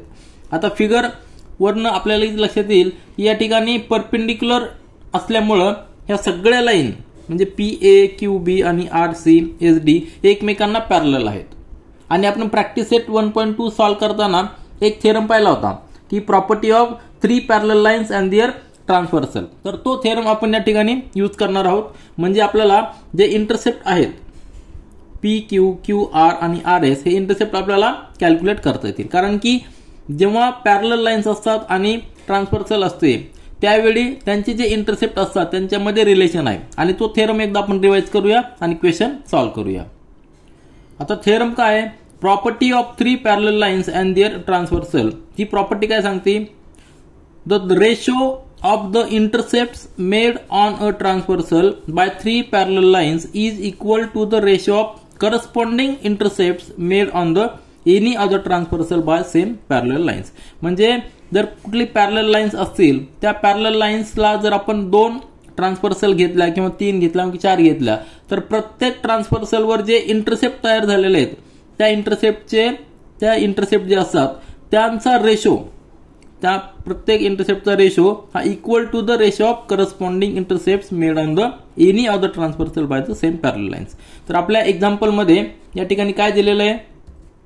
तर आपल्या एक्झाम्पलमध्ये हे आता ह्या पॅरलल लाईन्स आहेत S D R C Q B P A ह्या सगळ्या पॅरलल लाईन्स झाल्यात आणि डी ए एस पी हे काय झालं? ट्रान्सव्हर्सल झालं. म्हणजेच आपण कसं लिहू शकतो? A B upon B C that is equal to P Q upon Q R किंवा B C upon C D that is equal to Q R upon R S. म्हणजे कुठलंही कॉम्बिनेशन घेऊ शकतो आपण. A B upon C D that is equal to P Q upon R S असं देखील लिहू शकतो. याचा आपल्याला उपयोग करायचा. आपल्याला जे डायमेन्शन दिलेले आहेत ते डायमेन्शन या ठिकाणी लिहूया आणि क्वेश्चन सॉल्व्ह करूया. आता आपण रफमध्ये समजून घेतलेलं आहे. फेअरमध्ये पहा गिवन या ठिकाणी आपण लिहायचं. आपल्याला जे जे गिवन दिलं त्या ठिकाणी सगळं आपण लिहिलेलं आहे. A B is equal to 60, B C is equal to 70, C D is equal to 80, P S म्हणजे टोटल दिलेलं आहे 280. नंतर P A parallel to Q B parallel to R C parallel to S D हे का लिहिलं आहे? तर हे सगळे 90 डिग्री आहेत म्हणून आपण लिहिलेलं आहे. आणि आपल्याला फाइंड आउट करायचं पी क्यू क्यू आर आणि आर एस आपल्याला फाइंड आउट करायचे. आता सोल्युशनमध्ये पहा as P A parallel Q B parallel R C parallel S D म्हणजे सगळ्या लाईन ह्या पॅरलल आहेत. मग या ठिकाणी आपण ए डी आणि पी एस ट्रान्सव्हर्सल कन्सिडर करणार आहोत. म्हणजे 2 पॅरलल 3-4 पॅरलल लाईन्सला 2 ट्रान्सव्हर्सल ह्या इंटरसेप्ट करतात. मग जे इंटरसेप्ट तयार झालेले आहेत त्यांचा रेशो प्रोपोर्शनलमध्ये असणार आहे. मग using the theorem of 3 parallel lines and their transversal we can write. आता या ठिकाणी आपण कसं लिहू शकतो? A B upon B C या ठिकाणी पहा A B upon B C that is equal to P Q upon Q R हा पहिला रेशो आपण या ठिकाणी लिहिलेला आहे थेरमचा यूज करून. A B upon B C is equal to P Q upon Q R. आता या ठिकाणी आपल्याला ए बी आणि बी सीचे व्हॅल्यू माहित आहेत ते आपण या ठिकाणी पुट करूया. म्हणजे P Q upon Q R is equal to 60 upon 70. A बीची व्हॅल्यू आणि बी सीची व्हॅल्यू दिलेली. म्हणजेच काय आलेलं आहे? क्यू आर आपण त्या ठिकाणी ट्रान्सफर करूया. म्हणजे हा 0 0 जाईल. म्हणजे 6 upon 7 into Q R. P Q is equal to 6 upon 7 into Q R. त्याला इक्वेशन नंबर 1 दिलेलं आहे. म्हणजे आपल्याला व्हॅल्यू ऑफ पी क्यू मिळालेली आहे in terms of Q R मिळालेली आहे. लक्षात आलं तुमच्या? काय केलेलं आपण? व्हॅल्यू ऑफ पी क्यू मिळालेली आहे in terms of Q R. आपल्याला काय करायचंय? ह्या 3 सेगमेंट जे आहेत इंटरसेप्ट आहेत त्या तिन्ही इंटरसेप्टची व्हॅल्यू आपल्याला इन टर्म्स ऑफ एका इंटरसेप्टमध्ये काढायची. म्हणजेच इन टर्म्स ऑफ आता पी क्यूची व्हॅल्यू मिळालेली आहे in terms of Q R. आता क्यू आरची व्हॅल्यू काढू in terms of R S अशाच पद्धतीने. म्हणजे यावेळी आपण रेशो घेणार आहोत B C upon C D that is equal to Q R upon R S. तो आपण नेक्स्ट रेशो घेऊया. तर नेक्स्ट रेशोमध्ये काय?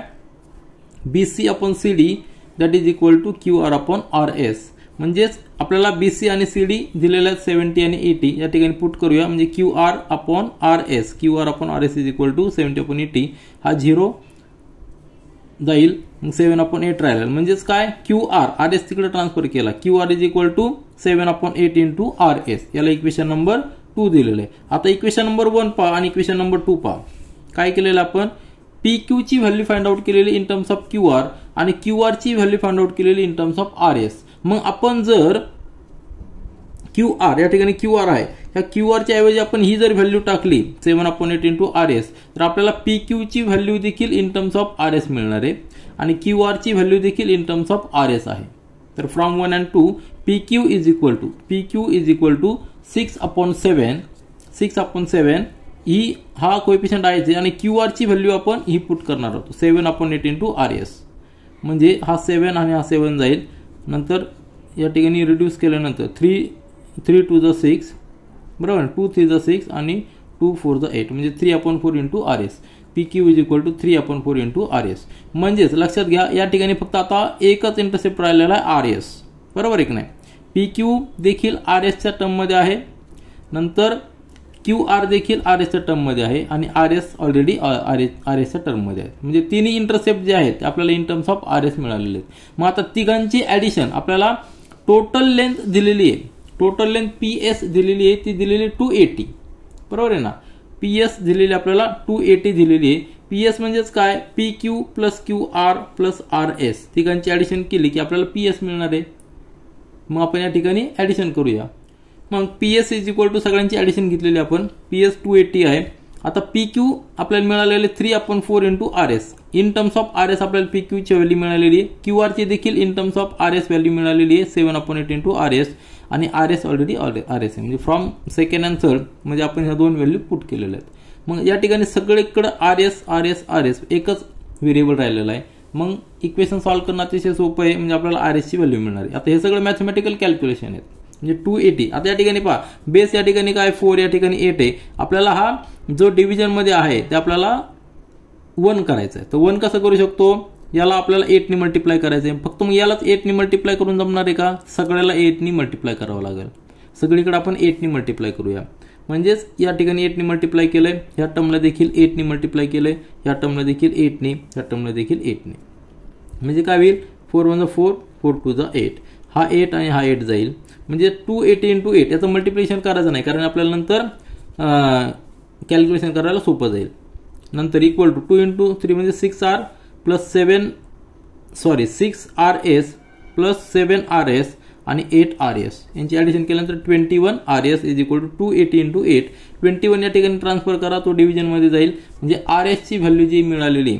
आता या ठिकाणी याला अजून रिड्यूस करू शकतो आपण, बरोबर आहे की नाही. तर 7 ने आपण या ठिकाणी डिवाइड करू. 7 3 जा 21, नंतर 7 4 जा 28 म्हणजे 40 इंटू 8 म्हणजे 320/3. म्हणजे आपल्याला आर एसची व्हॅल्यू मिळालेली आहे 320/3. एका इंटरसेप्टची व्हॅल्यू मिळालेली आहे. मग आपण फ्रॉम इक्वेशन 3 आणि 2 म्हणजे आपण काय केलेलं आहे, 3 मध्ये काय केलेलं आहे, आपल्याला थर्ड इक्वेशन जे मिळालेलं आहे त्या थर्ड इक्वेशनमध्ये पी क्यूची व्हॅल्यू आहे in terms of R S आणि सेकंड इक्वेशनमध्ये आहे क्यू आरची value in terms of R S. तर आपण P Q is equal to 3/4 into R S from third दिलेलं आहे. 3/4 इंटू 320/3 म्हणजे एक फक्त कॅल्क्युलेशन राहिलेलं. 4 1 4 4 8 जा 32 म्हणजे क्यू आरची व्हॅल्यू मिळालेली 80. त्याच पद्धतीने आपण पी क्यूची व्हॅल्यू मिळालेली 80. त्याच पद्धतीने आपण क्यू आरची व्हॅल्यू फाइंड आउट करू. Q R is equal to 7/8 into R S 7/8 into 320/3. R एसची व्हॅल्यू किती 320/3. म्हणजेच काय होईल या ठिकाणी 8 या ठिकाणी 40 येणार. म्हणजे 7 इंटू 40/3 म्हणजेच 280/3. तर तीनही इंटरसेप्टचे आपण व्हॅल्यू फाइंड आउट केलेलं आहे आणि त्यासाठी आपण थेरम यूज केलेला आहे कुठला, 3 parallel lines and their transversals. तर आपलं आन्सर जे आलेलं आहे P Q is equal to 80 हे आलेलं आहे, Q R is equal to 280/3 आणि R S is equal to 320/3. जर ह्या तिघांची जर ॲडिशन केली इंटरसेप्टची तर आपल्याला 280 यायला पाहिजे. तुम्ही क्रॉस चेक करा म्हणजे आपला आन्सर टॅली होईल. आता प्रॉब्लेम सेट 1 मधील क्वेश्चन नंबर 9 पहा. In triangle P Q R या ठिकाणी पी क्यू आर हा ट्रायंगल दिलेला आहे. त्यामध्ये P M is a median. P M is a median म्हणजे काय, तर एम हा पॉईंट क्यू आरचा मिड पॉईंट असणार आहे. म्हणजेच क्यू एम आणि एम आर हे इक्वल असणार आहे. नंतर angle bisector of angle P M Q आणि पी एम आर म्हणजे कुठला पी एम क्यू याचा अँगल बायसेक्टर हा आहे आणि पी एम आरचा अँगल बायसेक्टर एम वाय आहे. हे कुठे मीट होतात, at point X and Y. कुठल्या साईडला, पी क्यूला आणि पी आरला, बरोबर आहे का. या ठिकाणी इंटरसेक्ट करतात. कशाला, पी क्यू आणि पी आर ह्या दोन साईडला इंटरसेक्ट करतात. नंतर prove that X Y is parallel to Q R, म्हणजे एक्स आणि वाय जर ही लाईन जॉईन केली आपण तर ती क्यू आरला पॅरलल आहे हे प्रूव्ह करायचं आहे. आता जेव्हा पॅरलल आहे हे प्रूव्ह करायचं आहे त्यासाठी आपल्याकडे थेरम आहेत, बेसिक प्रोपोर्शनॅलिटी थेरम. तो काय सांगतो, कुठल्याही ट्रायंगलमध्ये कुठल्याही साईडला जर एक लाईन आपण पॅरलल काढली तर ती पॅरलल लाईन दोन साईडला इंटरसेक्ट करते. मग ती अशा पद्धतीने इंटरसेक्ट करते की जे इंटरसेक्शन असतात, जे इंटरसेप्ट असतात ते प्रोपोर्शनल असतात एकमेकांच्या. म्हणजे त्याचा कॉन्व्हर्स काय असतो, जर हे इंटरसेप्ट प्रोपोर्शनल मध्ये असतील तर ही लाईन तिसऱ्या लाईनला पॅरलल आहे असं आपण म्हणू शकतो. म्हणजे आपल्याला काय करावं लागणार आहे, हे जे इंटरसेप्ट आहे ते प्रोपोर्शनल दाखवावे लागतील. मग आपण प्रूव्ह करू शकतो की X Y is parallel to Q R. मग त्यासाठी आपल्याला जे गिवन आहे, गिवन दिलेलं की अँगल बायसेक्टर आहेत, तर अँगल बायसेक्टरचा आपल्याला या ठिकाणी थेरम यूज करावा लागणार आहे. ही एक ऍक्टिव्हिटी आहे, आपल्याला फक्त फिल इन द बॉक्स करायचे. तर आपण पाहूया. तर एक एक स्टेप बाय स्टेप आपण या ठिकाणी सॉल्व्ह करूया. तर सुरुवातीला काय दिलेलं आहे, फिगर ही दिलेली 1.77. Complete the proof by filling the boxes. तर पहिलं काय दिलेलं, in triangle P M Q, या ट्रायंगलमध्ये पी एम क्यू दोन ट्रायंगल कन्सिडर केलेले आहेत, पी एम क्यू आणि पी एम आर. यामध्ये काय दिलेलं आहे, रे एम एक्स, हा ray M X is a bisector of this angle P M Q. जेव्हा अँगल बायसेक्टर असतो तर तो थेरम आपल्याला काय सांगतो, अँगल बायसेक्टर जेव्हा असेल तर तो अँगल बायसेक्टर अपोजिट साईडला डिवाइड करतो. पण कशा पद्धतीने डिवाइड करतो, तर त्या डिव्हिजनचा, त्या इंटरसेप्टचा रेशो हा ज्या रिमेनिंग साईड्स असतात त्यांच्या रेशोच्या बरोबर असतो. आता रिमेनिंग साईड कुठल्या आहेत, त्याच्यामध्ये पी एम आणि पी क्यू ह्या दोन रिमेनिंग साईड आहेत. म्हणजेच आपण या ठिकाणी लिहू शकतो P M upon M Q, बरोबर आहे की नाही, P M upon M Q. तर यांचा जो रेशो असणार आहे तो रेशो किती कशाच्या बरोबर असणार आहे, एक्स पी आणि एक्स क्यू या ठिकाणी लिहू शकतो आपण x P upon X Q. याला रेफरन्स काय आहे, थेरम ऑफ अँगल बायसेक्टर. तो थेरम पुन्हा एकदा आपण पाहूया म्हणजे तुम्हाला लगेच लक्षात येईल. आपण प्रॅक्टिस सेट 1.2 मध्ये हा थेरम स्टडी केलेला आहे. Property of an angle bisector of a triangle. Theorem सांगतो, the bisector of an angle of a triangle divides the sides opposite to the angle. म्हणजे त्या अँगलची अपोजिट जी साईड आहे तिला डिवाइड करतो in the ratio of remaining sides. म्हणजे remaining side ज्या आहेत दोन त्यांच्या रेशो इतकाच त्या दोन्ही अपोजिट साईडला तो डिवाइड करतो. तर सिंपल थेरम आहे, तोच आपण या ठिकाणी यूज करतोय. म्हणजेच आपण काय लिहिलेलं आहे, P M upon M Q that is equal to X P upon X Q. हे फर्स्ट स्टेटमेंट झालेलं आहे, त्याला रेफरन्स आहे theorem of the angle bisector. आता त्याच पद्धतीने हा ट्रायंगल कन्सिडर करायचा आहे पी एम आर. तर त्या ट्रायंगल मध्ये देखील पी एम आर मध्ये देखील असंच स्टेटमेंट आपल्याला लिहायचं आहे. म्हणजेच काय, पी एम आर म्हणजे हा पी एम आर मध्ये काय लिहिणार आपण, हा पी आहे तर पी एम आर मध्ये कसं लिहिणार आपण, या ठिकाणी P M upon M R किंवा एम पी लिहिलं तरी चालेल किंवा पी एम लिहिलं तरी चालेल, पण आपण एम पी लिहूया, M P upon M R. या ठिकाणी अँगल चालू होतो तिथून आपण पहिलं लेटर लिहूया M P upon M R that is equal to, आता वाय ठिकाणी एंड होतं म्हणजे Y P upon Y R अशा पद्धतीने लिहूया आपण. ठीक आहे, याला दिले equation number 2 theorem of the angle bisector reason. आता त्यानंतर आपण लिहिलेलं आहे M P upon M Q is equal to M P upon M R. का लिहिलेलं आहे, कारण की एम हा काय आहे, मिड पॉइंट आहे क्यू आरचा. म्हणजेच M Q is equal to M R. बरोबर आहे ना. या फिगर मध्ये पाहिलं M is a mid point, M is a mid point of this Q R. म्हणजेच M Q is equal to M R. म्हणजेच P M upon M Q आपण कसं लिहू शकतो, P M upon M R देखील लिहू शकतो, कारण की ह्या दोन्ही सेगमेंट इक्वल आहेत. M is a mid point कारण मीडियन दिलेली, म्हणून आपण काय लिहिलेलं आहे की M P upon M Q is equal to M P upon M R. म्हणजे एम क्यू आणि एम आर हे सेम आहेत.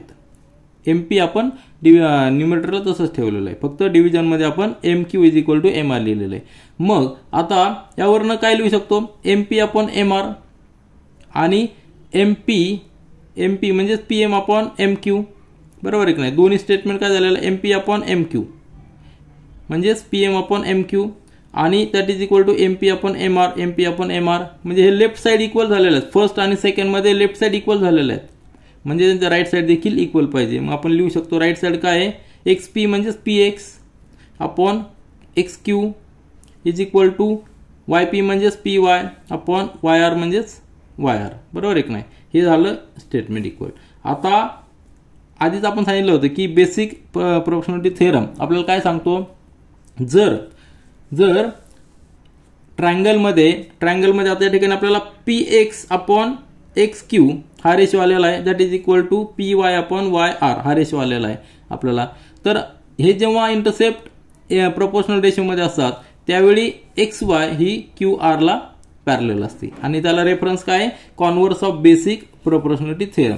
मग हे रेशो इक्वल आल्यामुळे आपण लिहू शकतो की xy is parallel to qr आणि त्याला रेफरन्स आहे converse of basic proportionality theorem. तर अतिशय सिंपल पद्धतीने आपण 2 थेरम यूज करून ही पूर्ण ऍक्टिव्हिटी कंप्लीट केलेली आहे.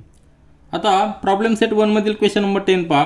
इन फिगर 1.78 ह्या फिगरमध्ये bisectors of angle B and angle C, म्हणजे अँगल बी आणि अँगल सी चे बायसेक्टर ह्या ट्रायंगलमध्ये एबीसी मध्ये intersect each other in point X, म्हणजे एक्स पॉइंट मध्ये इंटरसेक्ट करतात. हा अँगल बायसेक्टर बीचा आहे, इकडचा अँगल बायसेक्टर सीचा आहे, दोघं एक्स पॉइंट मध्ये मीट करतात. त्याच्यानंतर लाईन ए पासून एक्स पर्यंत जर आपण एक्सटेंड केली, पुढे एक्स जर आपण एक्सटेंड केली तर ती बीसी ला वाय पॉइंटला मीट होते. आणि डायमेन्शन दिलेले आहेत, ए बीचं डायमेन्शन दिलेलं 5 युनिट्स, नंतर ए सीचं डायमेन्शन दिलेलं 4 युनिट्स आणि बीसी टोटल बीसी दिलेलं आपल्याला 6 युनिट्स, टोटल बीसी दिलेलं 6 युनिट्स. आणि फाइंड आउट काय करायचं आहे, A X upon X Y, म्हणजे A X upon X Y find out करायचं आहे. आपल्या ट्रायंगलच्या 3 साइड्स माहिती आहेत, परंतु आता आपल्याला रेशो घ्यायचा ए एक्स अपॉन एक्स वाय. आता आपल्याला या ठिकाणी यूज काय करायचं आहे, अँगल बायसेक्टर दिलेला आहे, म्हणजे आपल्याला अँगल बायसेक्टरचा थेरम यूज करायचा आहे. अँगल बायसेक्टर काय सांगतो, जर कुठल्याही ट्रायंगलमध्ये जर अँगल बायसेक्टर असेल तर तो अँगलची अपोजिट साइड काय करतो, डिवाइड करतो. कशा पद्धतीने, रिमेनिंग साइडच्या रेशोमध्ये. ज्या ठिकाणी आपल्याला ट्रायंगल कन्सिडर करावं लागणार आहे, ए एक्स आणि एक्स वाय कुठे आहेत, ए एक्स आणि एक्स वाय तर ह्या लाईनवर ए वाय वर आहे. मग ए वाय आपल्याला एक साइड पकडावं लागणार आहे. मग 2 ट्रायंगल तयार झालेले आहेत, ए बी वाय आणि ए सी वाय.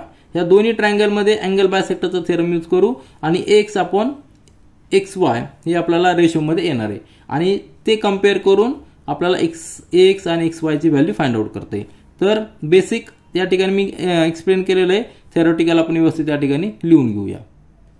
तर सुरुवातीला आपण गिवन या ठिकाणी लिहिलेलं आहे, इन ट्रायंगल एबीसी ह्या ट्रायंगलमध्ये ए बी ची लेंथ दिलेली 5, ए सी ची 4 आणि बी सी ची 6 दिलेली आहे. त्यानंतर X is a intersecting point of angle bisector of B and C.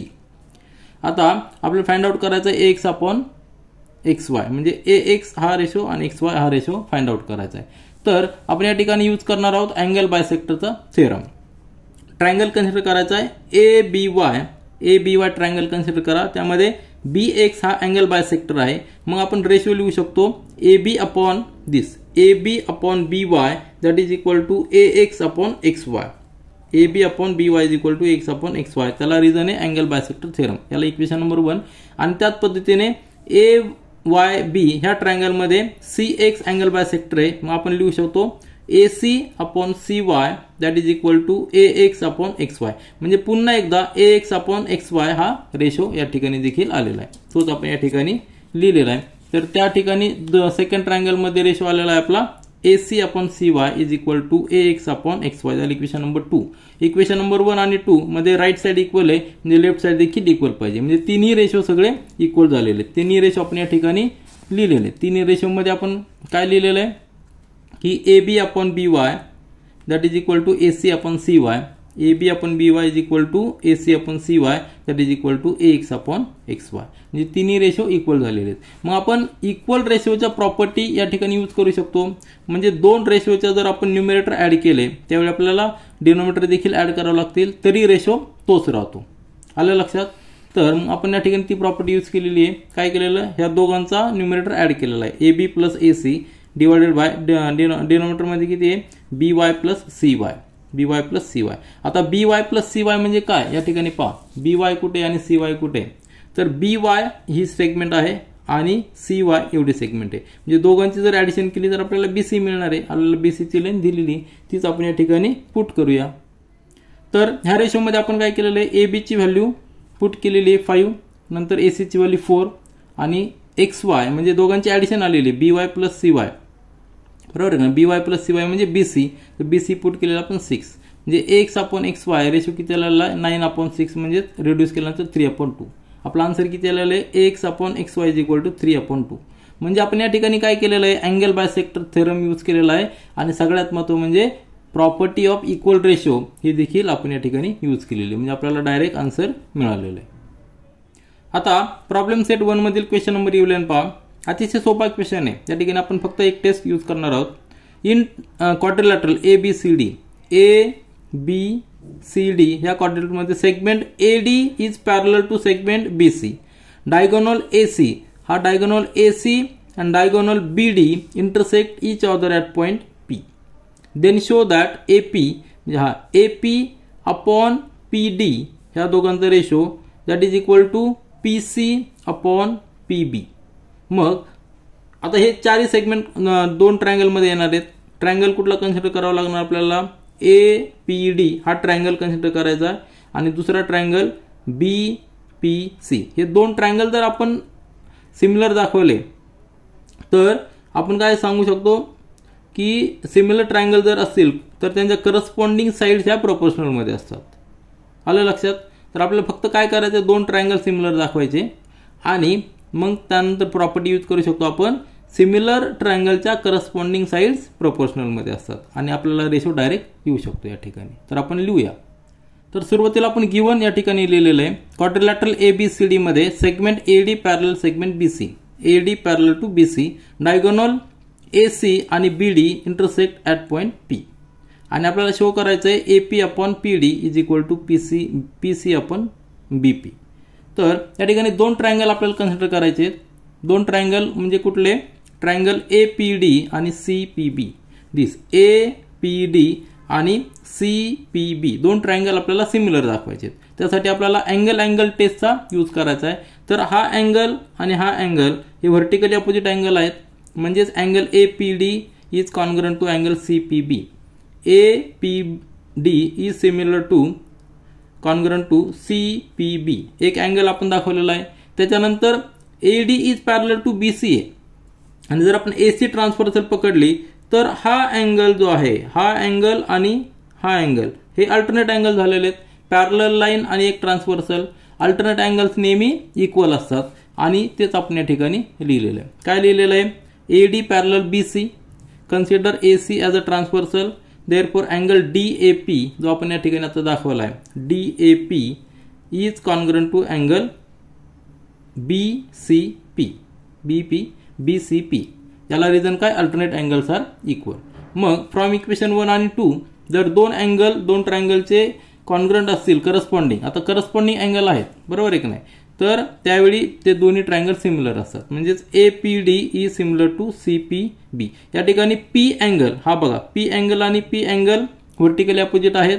त्याच्यानंतर DAP बरोबर आहे का म्हणजे A अँगल आणि त्याला करस्पॉन्डिंग अँगल आहे C अँगल बरोबर आहे ना. DAP त्याला करस्पॉन्डिंग अँगल आहे BPC आणि नंतर राहिलेला जो अँगल आहे तो देखील कॉन्ग्रुएंट असणार आहे कारण की दोन अँगल जर कॉन्ग्रुएंट आले तर तिसरा ऑटोमॅटिकली येतो. मग ही झाली angle test of similarity of triangles. मग जर दोन ट्रायंगल जर सिमिलर असतील तर त्यांच्या करस्पॉन्डिंग साइडचा रेशो देखील प्रोपोर्शनल असतो. म्हणजेच आपण काय लिहू शकतो AP अपॉन CP बरोबर आहे की नाही. AP upon CP that is equal to पुढचा रेशो घेतलेला आपण PD अपॉन PB बरोबर आहे की नाही. AP पहिले दोन घेतलेले त्यानंतर त्याला डिव्हिजन करायचं CP AP अपॉन CP आणि नंतरचा रेशो घेतलेला आपण PD म्हणजे हे दोन रेशो PD अपॉन PB. ठीक आहे. म्हणजे आपण फक्त आता या ठिकाणी रिअरेंज करायचं आहे. AP अपॉन PD या ठिकाणी घ्यायचं आहे आणि CP ला तिकडे घ्यायचं आहे. म्हणजेच AP upon PD is equal to CP म्हणजेच काय PC अपॉन BP. आणि हेच आपल्याला प्रूव्ह करायचं होतं ते आपण प्रूव्ह केलेलं आहे. आता प्रॅक्टिस सेट 1 मधील क्वेश्चन नंबर 12 पहा. इन फिगर 1.80 या फिगरमध्ये segment XY is parallel to AC if 2 times AX म्हणजे AX याची जर आपण डबल केली तर BX याची टेबल होती. म्हणजे दोघांच्या लेंथ मधलं रिलेशन दिलेलं आहे आणि XY is equal to 9. XY ही 9 युनिट दिलेले आहे. Complete the activity to find the value of AC. म्हणजे AC ची व्हॅल्यू आपल्याला फाइंड आउट करायची. त्यासाठी आपल्याला ऍक्टिव्हिटी दिलेली, अतिशय सिंपल क्वेश्चन आहे, आपण या ठिकाणी सॉल्व्ह करूया. तर आपल्याला सुरुवातीला काय दिलेलं आहे, 2 times x is equal to 3 times bx, म्हणजे दोन सेगमेंटचं रिलेशन दिलेलं आहे. म्हणजेच ax bx या ठिकाणी घेतला तर x किती येणार आहे, 3 तसंच राहणार आहे आणि हा 2 या डिव्हिजन मध्ये जाणार आहे, म्हणजे 3/2. त्याच्यानंतर काय केलेलं आहे, या ठिकाणी प्रॉपर्टी वापरलेली आहे, कॉम्पाउंड एंड लूप प्रॉपर्टी, बरोबर आहे ना. जेव्हा इक्वल रेशो असतो तेव्हा ही प्रॉपर्टी यूज करू शकतो आपण. म्हणजे ax प्लस bx हा डिव्हिजन मधला ऍड केलेला आहे आणि तीच ऍक्टिव्हिटी आपल्याला या ठिकाणी देखील करायची. आज या ठिकाणी 3 आहे आणि ह्या डिव्हिजन मध्ये 2 आहे, तर 2 या ठिकाणी ऍड केलेला आहे. म्हणजेच ax प्लस bx काय आलेला आहे, ax प्लस bx म्हणजे ab आलेला आहे, म्हणून आपण या ठिकाणी ab लिहिलेला आहे आणि bx तसंच ठेवलेला आहे. 3 प्लस 2 म्हणजे किती झालेला आहे, 5/2. याला इक्वेशन नंबर 1. आणि त्याच्यानंतर आता पहा, दोन ट्रायंगल सिमिलर आहेत. कुठले कुठले दोन ट्रायंगल, फिगर मध्ये पहा, BCA, हा BCA म्हणजे मोठा ट्रायंगल आणि BYX सिमिलर आहेत. तर त्याला रिझन काय आहे, तर ही लाईन याला पॅरलल आहे आणि B अँगल कॉमन आहे. B अँगल दोन्ही ट्रायंगल मध्ये आहे. त्याचबरोबर दोन लाईन पॅरलल असल्यामुळं आणि जर आपण एक ट्रान्सव्हर्सल पकडली तर हा अँगल आणि इकडचा अँगल हे काय असणार आहे, करस्पॉन्डिंग अँगल्स आहेत, ते इक्वल असणार आहेत. म्हणजे अँगल टेस्टनी दोन्ही ट्रायंगल इक्वल झाले, सिमिलर झालेले आहेत. आणि त्याला बॉक्समध्ये आपल्याला काय लिहायचंय की triangle BCA is similar to triangle BYX. याला रिझन काय आहे, अँगल टेस्ट. दोन अँगल सिमिलर आहेत. आता सिमिलर काय आहेत आपण पाहिलं की पॅरलल लाईन असल्यामुळं दोन पॅरलल लाईन आणि ट्रान्सव्हर्सल जर पाहिली तर अल्टरनेट अँगल्स हे नेहमी सिमिलर असतात, इक्वल असतात. आता हे दोन जर ट्रायंगल सिमिलर झाले तर आपल्याला त्याची प्रॉपर्टी माहिती की corresponding sides of the similar triangles are, त्यांचा रेशो प्रोपोर्शनल असतो. तर करस्पॉन्डिंग साइड्स पहा, BA म्हणजे हा पहिला लेटर लास्ट लेटर घेतलेला आहे, त्याला करस्पॉन्डिंग काय येणार आहे, BX पहिला आणि लास्ट, BX या ठिकाणी डिव्हिजन मध्ये घेतलाय. नंतर AC घेतलेला, A आणि C लास्ट आणि सेकंड, AC तर लास्ट आणि सेकंड म्हणजे XY. आलं लक्षात. आता याला रिझन काय दिलेलं आहे, corresponding sides of similar triangles are the proportional. मग या ठिकाणी BA जे आहे, BA म्हणजेच काय, AB त्याची व्हॅल्यू किती आहे, 5 आणि BX आपण या ठिकाणी फाइंड आउट केलेली आहे. AB/BX किती आहे, 5/2. या ठिकाणी पुट करूया आपण 5/2 फ्रॉम 1. आता हा रेशो आलेला आहे. AC आपल्याला फाइंड आउट करायचा आहे आणि XY आपल्याला फिगर मध्ये दिलेली 9. XY किती दिलेली 9, ती आपण या ठिकाणी पुट करूया. आता सिंपल कॅल्क्युलेशन राहिलेलं आहे. AC काय असणार आहे, हा या ठिकाणी कॅल्क्युलेशन करूया आपण separate. AC is equal to 5/2 into 9, बरोबर आहे की नाही. म्हणजेच काय आलेलं आहे ते 45/2 म्हणजेच काय येणार आहे 22.5 याच्या हाफमध्ये. तर आपला आन्सर किती आलेला आहे, 22.5. तर आपल्या टेक्स्टबुकमध्ये आन्सर थोडंसं वेगळं दिलेलं आहे, परंतु हे आपला आन्सर करेक्ट आहे. आता प्रॉब्लेम सेट 1 मधील क्वेश्चन नंबर 13 पहा, जो लास्ट क्वेश्चन आहे. इन फिगर 1.81 ह्या फिगर मध्ये the vertices of square DEFG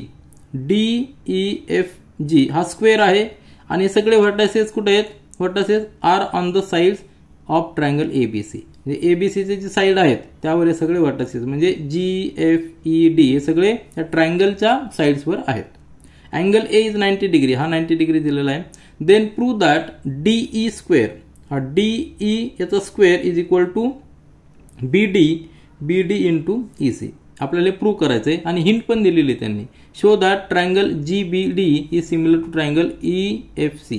म्हणजे DBG हा ट्रायंगल आपल्याला सिमिलर दाखवायचा आहे. कशाला, CFE ह्या ट्रायंगलला सिमिलर दाखवायचं आहे. त्याच्यानंतर आपण हे प्रूव्ह करू शकू आणि use GD is equal to FE is equal to D, कारण हे स्क्वेअर आहे. हे सगळ्याचा यूज करून आपल्याला प्रूव्ह करायचं आहे. अतिशय थोडासा इंटरेस्टिंग क्वेश्चन आहे. तर या ठिकाणी आपल्याला काय करावं लागणार आहे, हे दोन ट्रायंगल आपल्याला सांगितलं की सिमिलर दाखवा, पण आपण डायरेक्ट दाखवू शकतो का नाही. तर त्यासाठी काय करावं लागणार आहे, हा एक ट्रायंगल म्हणजे GBD हा जो ट्रायंगल आहे GBD ट्रायंगल, हा मोठा ट्रायंगल आपण सिमिलर दाखवू शकतो. कारण की आता ही व्हर्टिकल आहे म्हणजे हा 90 डिग्री असणार आहे, बरोबर आहे ना. स्क्वेअर आहे सगळे ना, म्हणजे हा 90 डिग्री असणार आहे, हा 90 डिग्री असणार आहे. हा 90 डिग्री आहे, हा 90 डिग्री आहे, कारण स्क्वेअरची प्रॉपर्टी प्रत्येक अँगल 90 डिग्री असतो. मग या ठिकाणी हा ए 90 डिग्री दिलेला आहे, म्हणजे एक अँगल 90 डिग्री आहे, यातला एक अँगल 90 डिग्री आहे आणि एक अँगल कॉमन आहे. हा अँगल बी कॉमन असणार. कशामध्ये? ए बी सी मध्ये आणि जी बी डी मध्ये बी कॉमन आहे. एक अँगल याचा 90 डिग्री, एक अँगल याचा 90 डिग्री, म्हणजे दोन अँगल टेस्टने दोन ट्रायंगल सिमिलर झाले. त्याच पद्धतीने आपण CEF हा ट्रायंगल कशाला सिमिलर दाखवू शकतो? तर ABC ला, कारण यामध्ये देखील एक 90 डिग्री आहे, एक यामध्ये 90 डिग्री आणि C हा कॉमन आहे दोघांना. आलं लक्षात? तर म्हणजे हा ट्रायंगल, छोटा ट्रायंगल मोठ्या ट्रायंगलला सिमिलर आहे, परत दुसरा छोटा ट्रायंगल मोठ्या ट्रायंगलला सिमिलर आहे. जर एक ट्रायंगल दुसऱ्या ट्रायंगलला सिमिलर असेल, दुसरा ट्रायंगल तिसऱ्या ट्रायंगलला सिमिलर असेल, तर पहिला ट्रायंगल तिसऱ्या ट्रायंगलला सिमिलर असतो. आणि हेच आपण सुरुवातीला पाहिलेलं आहे. तर आपण सुरुवातीला पाहिलं होतं की test of similarity of triangles. तर डिफरंट 4 टेस्टच्या साहाय्याने आपण सांगू शकतो की दोन ट्रायंगल सिमिलर आहेत. आणि त्यानंतर प्रॉपर्टी ऑफ सिमिलर ट्रायंगल, जेव्हा दोन ट्रायंगल सिमिलर असतात त्यांची प्रॉपर्टी काय पाहिलेली आपण? रिफ्लेक्सिव्हिटी, म्हणजे एक ट्रायंगल स्वतःलाच सिमिलर असतो. नंतर सिमेट्री म्हणजेच काय? एक ट्रायंगल जर दुसऱ्याला सिमिलर असेल तर दुसरा पहिल्याला सिमिलर असतो. आणि ट्रान्झिटिव्हिटी म्हणजे काय? एक ट्रायंगल दुसऱ्याला सिमिलर आहे, दुसरा तिसऱ्याला सिमिलर आहे, तर पहिला तिसऱ्याला सिमिलर असतो. तर ही प्रॉपर्टी आपण या ठिकाणी यूज करणार आहोत. आता त्याचं सोल्युशन पहा. गिवन आपल्याला ट्रायंगल ABC दिलेला आहे, त्यामध्ये अँगल A इज 90 डिग्री आहे. त्यानंतर square DEFG is a square, बरोबर, इज अ स्क्वेअर. आता ह्या स्क्वेअरमध्ये सगळ्या साइड्स इक्वल असणार आहे, बरोबर आहे ना? सगळ्या साइड्स म्हणजे DE equal to EF equal to FG equal to GD, सगळ्या साइड्स इक्वल असणार आणि त्याचा आपण उपयोग करणार आहोत. तर प्रूफ पहा. प्रूफमध्ये काय? सुरुवातीला आपल्याला सांगितल्याप्रमाणे दोन ट्रायंगल आपल्याला सिमिलर दाखवायचे. कुठले?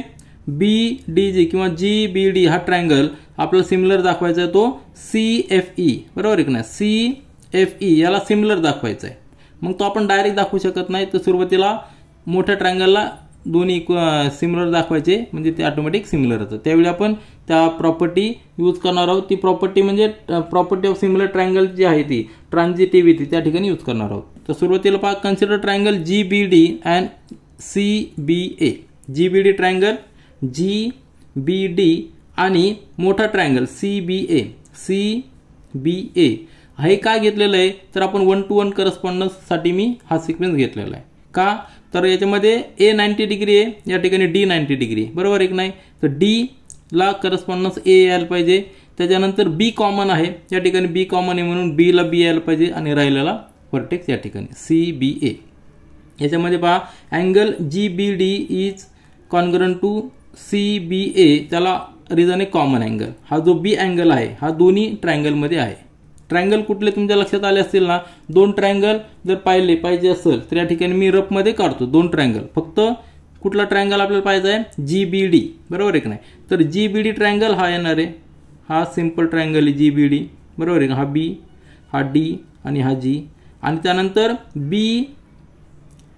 बरोबर आहे ना? ABC हा जो मोठा ट्रायंगल आहे, तो ट्रायंगल कसा येणार आहे?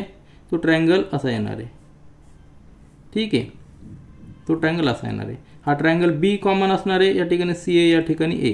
परंतु लक्षात घ्या, हा 90 हा 90 डिग्री आहे. सिक्वेन्स आपला वेगळा असणार आहे, म्हणून सिक्वेन्स या ठिकाणी लिहिलेला मी. तर त्यामध्ये BDG is congruent to BAC equal to 90 degree, बरोबर आहे की नाही? BDG हा 90 डिग्री आहे, त्याच्यानंतर BAC हा देखील 90 डिग्री आहे, म्हणजे दोन्ही कॉन्ग्रंट झालेले आहेत. आणि ज्या दोन ट्रायंगलमध्ये करस्पॉन्डिंग अँगल्स हे कॉन्ग्रंट असतात, तर ते दोन ट्रायंगल काय असतात? सिमिलर असतात. त्याला टेस्ट म्हणतो आपण angle test of similarity of triangles. म्हणून triangle GBD is similar to triangle CBA आणि त्याला इक्वेशन नंबर 1 दिलेलं आहे. अशाच पद्धतीने आपण दुसरा दोन ट्रायंगल सिमिलर दाखवणार आहोत.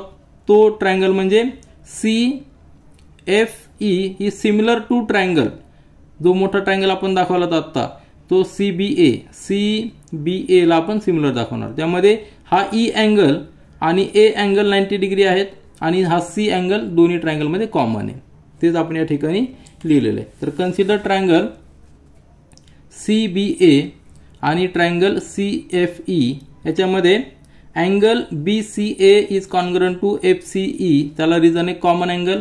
आता हाच अँगल आपण या ठिकाणी पाहू शकतो, म्हणजे C अँगल, दोन्हीमध्ये C अँगल आहे, तो कॉमन आहे म्हणून तो कॉन्ग्रुएंट आहे. त्याच्यानंतर E अँगल आणि A अँगल 90 डिग्री आहे म्हणून ते कॉन्ग्रुएंट आहेत. Angle BAC is congruent to FEC, ते 90 डिग्री आपल्याला ते गिवन आहे. मग दोन ट्रायंगल काय झालेले आहेत, सिमिलर झालेले आहेत. Triangle CBA is similar to CFE, त्याला रिझन आहे अँगल टेस्ट ऑफ सिमिलरिटी. आता याला इक्वेशन नंबर 2 दिलेलं आहे. तर फ्रॉम इक्वेशन 1 आणि 2 यामध्ये पहा CBA या ठिकाणी आहे, या ठिकाणी देखील CBA आहे. जर CBA दोन्हीकडे असेल तर तीनही ट्रायंगल सिमिलर झालेले आहेत. तेच आपण देअरफॉर आपण वी कॅन राईट ट्रायंगल, या ठिकाणी लिहू शकतो आपण triangle GBD is similar to triangle CBA and that is similar to triangle CFE. म्हणजे एक ट्रायंगल दुसऱ्या ट्रायंगलला सिमिलर आहे, या ठिकाणी लिहिलंय GBD is similar to CBA is similar to CFE. म्हणजे पहिला ट्रायंगल दुसऱ्या ट्रायंगलला सिमिलर आहे, दुसरा ट्रायंगल तिसऱ्या ट्रायंगलला सिमिलर आहे, म्हणजेच पहिला ट्रायंगल हा तिसऱ्या ट्रायंगलला सिमिलर असणार आहे. त्याला आपण सिमिलर ट्रायंगलची प्रॉपर्टी म्हणजे ट्रान्झिटिव्हिटी प्रॉपर्टी आहे असं आपण म्हणू शकतो. मग ते आपण या ठिकाणी लिहूया. आता फ्रॉम इक्वेशन 1 आणि 2 आपण लिहू शकतो की triangle GBD is proportional to triangle CFE, आणि त्याला रूल आपण वापरलेला आहे, प्रॉपर्टी वापरलेली आहे transitivity property of similar triangle. जेव्हा तीन ट्रायंगल सिमिलर असतात एकमेकांचे, तेव्हा जर पहिला ट्रायंगल दुसऱ्याला सिमिलर असेल, दुसरा तिसऱ्याला, तर पहिला तिसऱ्याला सिमिलर असतो, त्याप्रमाणे पण लिहिलेलं आहे. मग जेव्हा दोन ट्रायंगल सिमिलर असतात त्यावेळी corresponding sides of similar triangles are proportional. आता करस्पॉन्डिंग साइड्स कशा घ्यायच्या, जे आपल्याला प्रूफ करायचं आहे त्या सेगमेंट घ्यायच्या. तर या ठिकाणी आपली जी फिगर आहे त्या फिगरमध्ये पुन्हा एकदा पहा की आपण दोन ट्रायंगल सिमिलर दाखवलेले आहेत. या ठिकाणी फिगर एकदा पुन्हा एकदा पहा. आता या फिगरमध्ये आपण दोन ट्रायंगल सिमिलर दाखवलेले आहेत. कुठले, GBD आणि सिमिलर टू त्या ठिकाणी दाखवलेला CFE, बरोबर आहे की नाही. तर या ठिकाणी सिमिलर दाखवलेला आपण CFE, हे दोन ट्रायंगल आपण सिमिलर दाखवलेले आहेत. GBD आणि CFE दोन सिमिलर दाखवलेले आहेत. मग त्यांच्या करस्पॉन्डिंग साइड ज्या असतील त्या काय असणार आहे, प्रोपोर्शनल असणार आहेत. करस्पॉन्डिंग साइडचा रेशो प्रोपोर्शनल असणार आहे. मग दोन रेशो आपण त्या ठिकाणी घेऊया. आपल्याला कुठले रेशो घ्यावं लागणार आहे, आपल्याला DE. तर DE दोन ट्रायंगल मध्ये नाही, परंतु DE is equal to GD आहे आणि DE is equal to EF आहे, कारण ह्या स्क्वेअर आहे. मग आपल्याला GD घ्यायचे, नंतर FE घ्यायचा आणि BD देखील घ्यायचा, कारण BD आपल्याला पाहिजे, BD आणि EC. म्हणजे ही साइड ह्या साइडचा रेशो घ्यायचा, ही साइड आणि ही साइड यांचे प्रोपोर्शनल रेशो आपण घेऊन इक्वेशन पुट करूया. तर आपल्याला रिक्वायर्ड साइडचा रेशो या ठिकाणी घेऊया. या ट्रायंगल मध्ये पहा GD, G आणि D, पहिला व्हर्टेक्स शेवटचा व्हर्टेक्स, GD अपॉन याचा पण देखील पहिला आणि शेवटचा व्हर्टेक्स घ्यावा लागणार CE, GD अपॉन CE, नंतर BD अपॉन FE. आता हेच काय घेतलेले, तर आता मी ज्या सांगितलं फिगरमध्ये आपल्याला ज्या सेगमेंट पाहिजे त्या सेगमेंट घ्यायचा, त्यांचा रेशो घ्यायचा. आणि रिझन काय, corresponding sides of similar triangles are proportional. मग या ठिकाणी GD आणि FE याच्याबद्दल आपण काय पुट करू शकतो, हे का GD आणि FE बद्दल आपण DE पुट करू शकतो, कारण हे सगळे स्क्वेअर आहेत. मग या ठिकाणी DE लिहिलंय, या ठिकाणी DE लिहिलंय, BD तसंच ठेवलं आहे, CE तसंच ठेवलेलं आहे. मग क्रॉस मल्टिप्लिकेशन घ्या, DE into DE is equal to BD into CE, म्हणजेच काय EC लिहिलेलं, कारण आपल्याला प्रूफमध्ये EC दिलेलं आहे. म्हणून D चा स्क्वेअर नंतर मल्टिप्लिकेशन D चा square is equal to BD into EC. हे आपल्याला प्रूफ करायचं, ते आपण प्रूफ केलेलं आहे. तर अतिशय सिस्टमॅटिक पद्धतीने आपण हे प्रूफ केलेलं आहे. आणि प्रॅक्टिस सेट जे आपण 1.1, 1.2, 1.3, 1.4 पाहिले, त्यामध्ये आपण वेगवेगळे थेरम्स स्टडी केले आणि त्या सगळ्यांचा उपयोग हा प्रॉब्लेम सेट 1 सॉल्व करताना आपण केलेला आहे. This is all for this video. Thank you.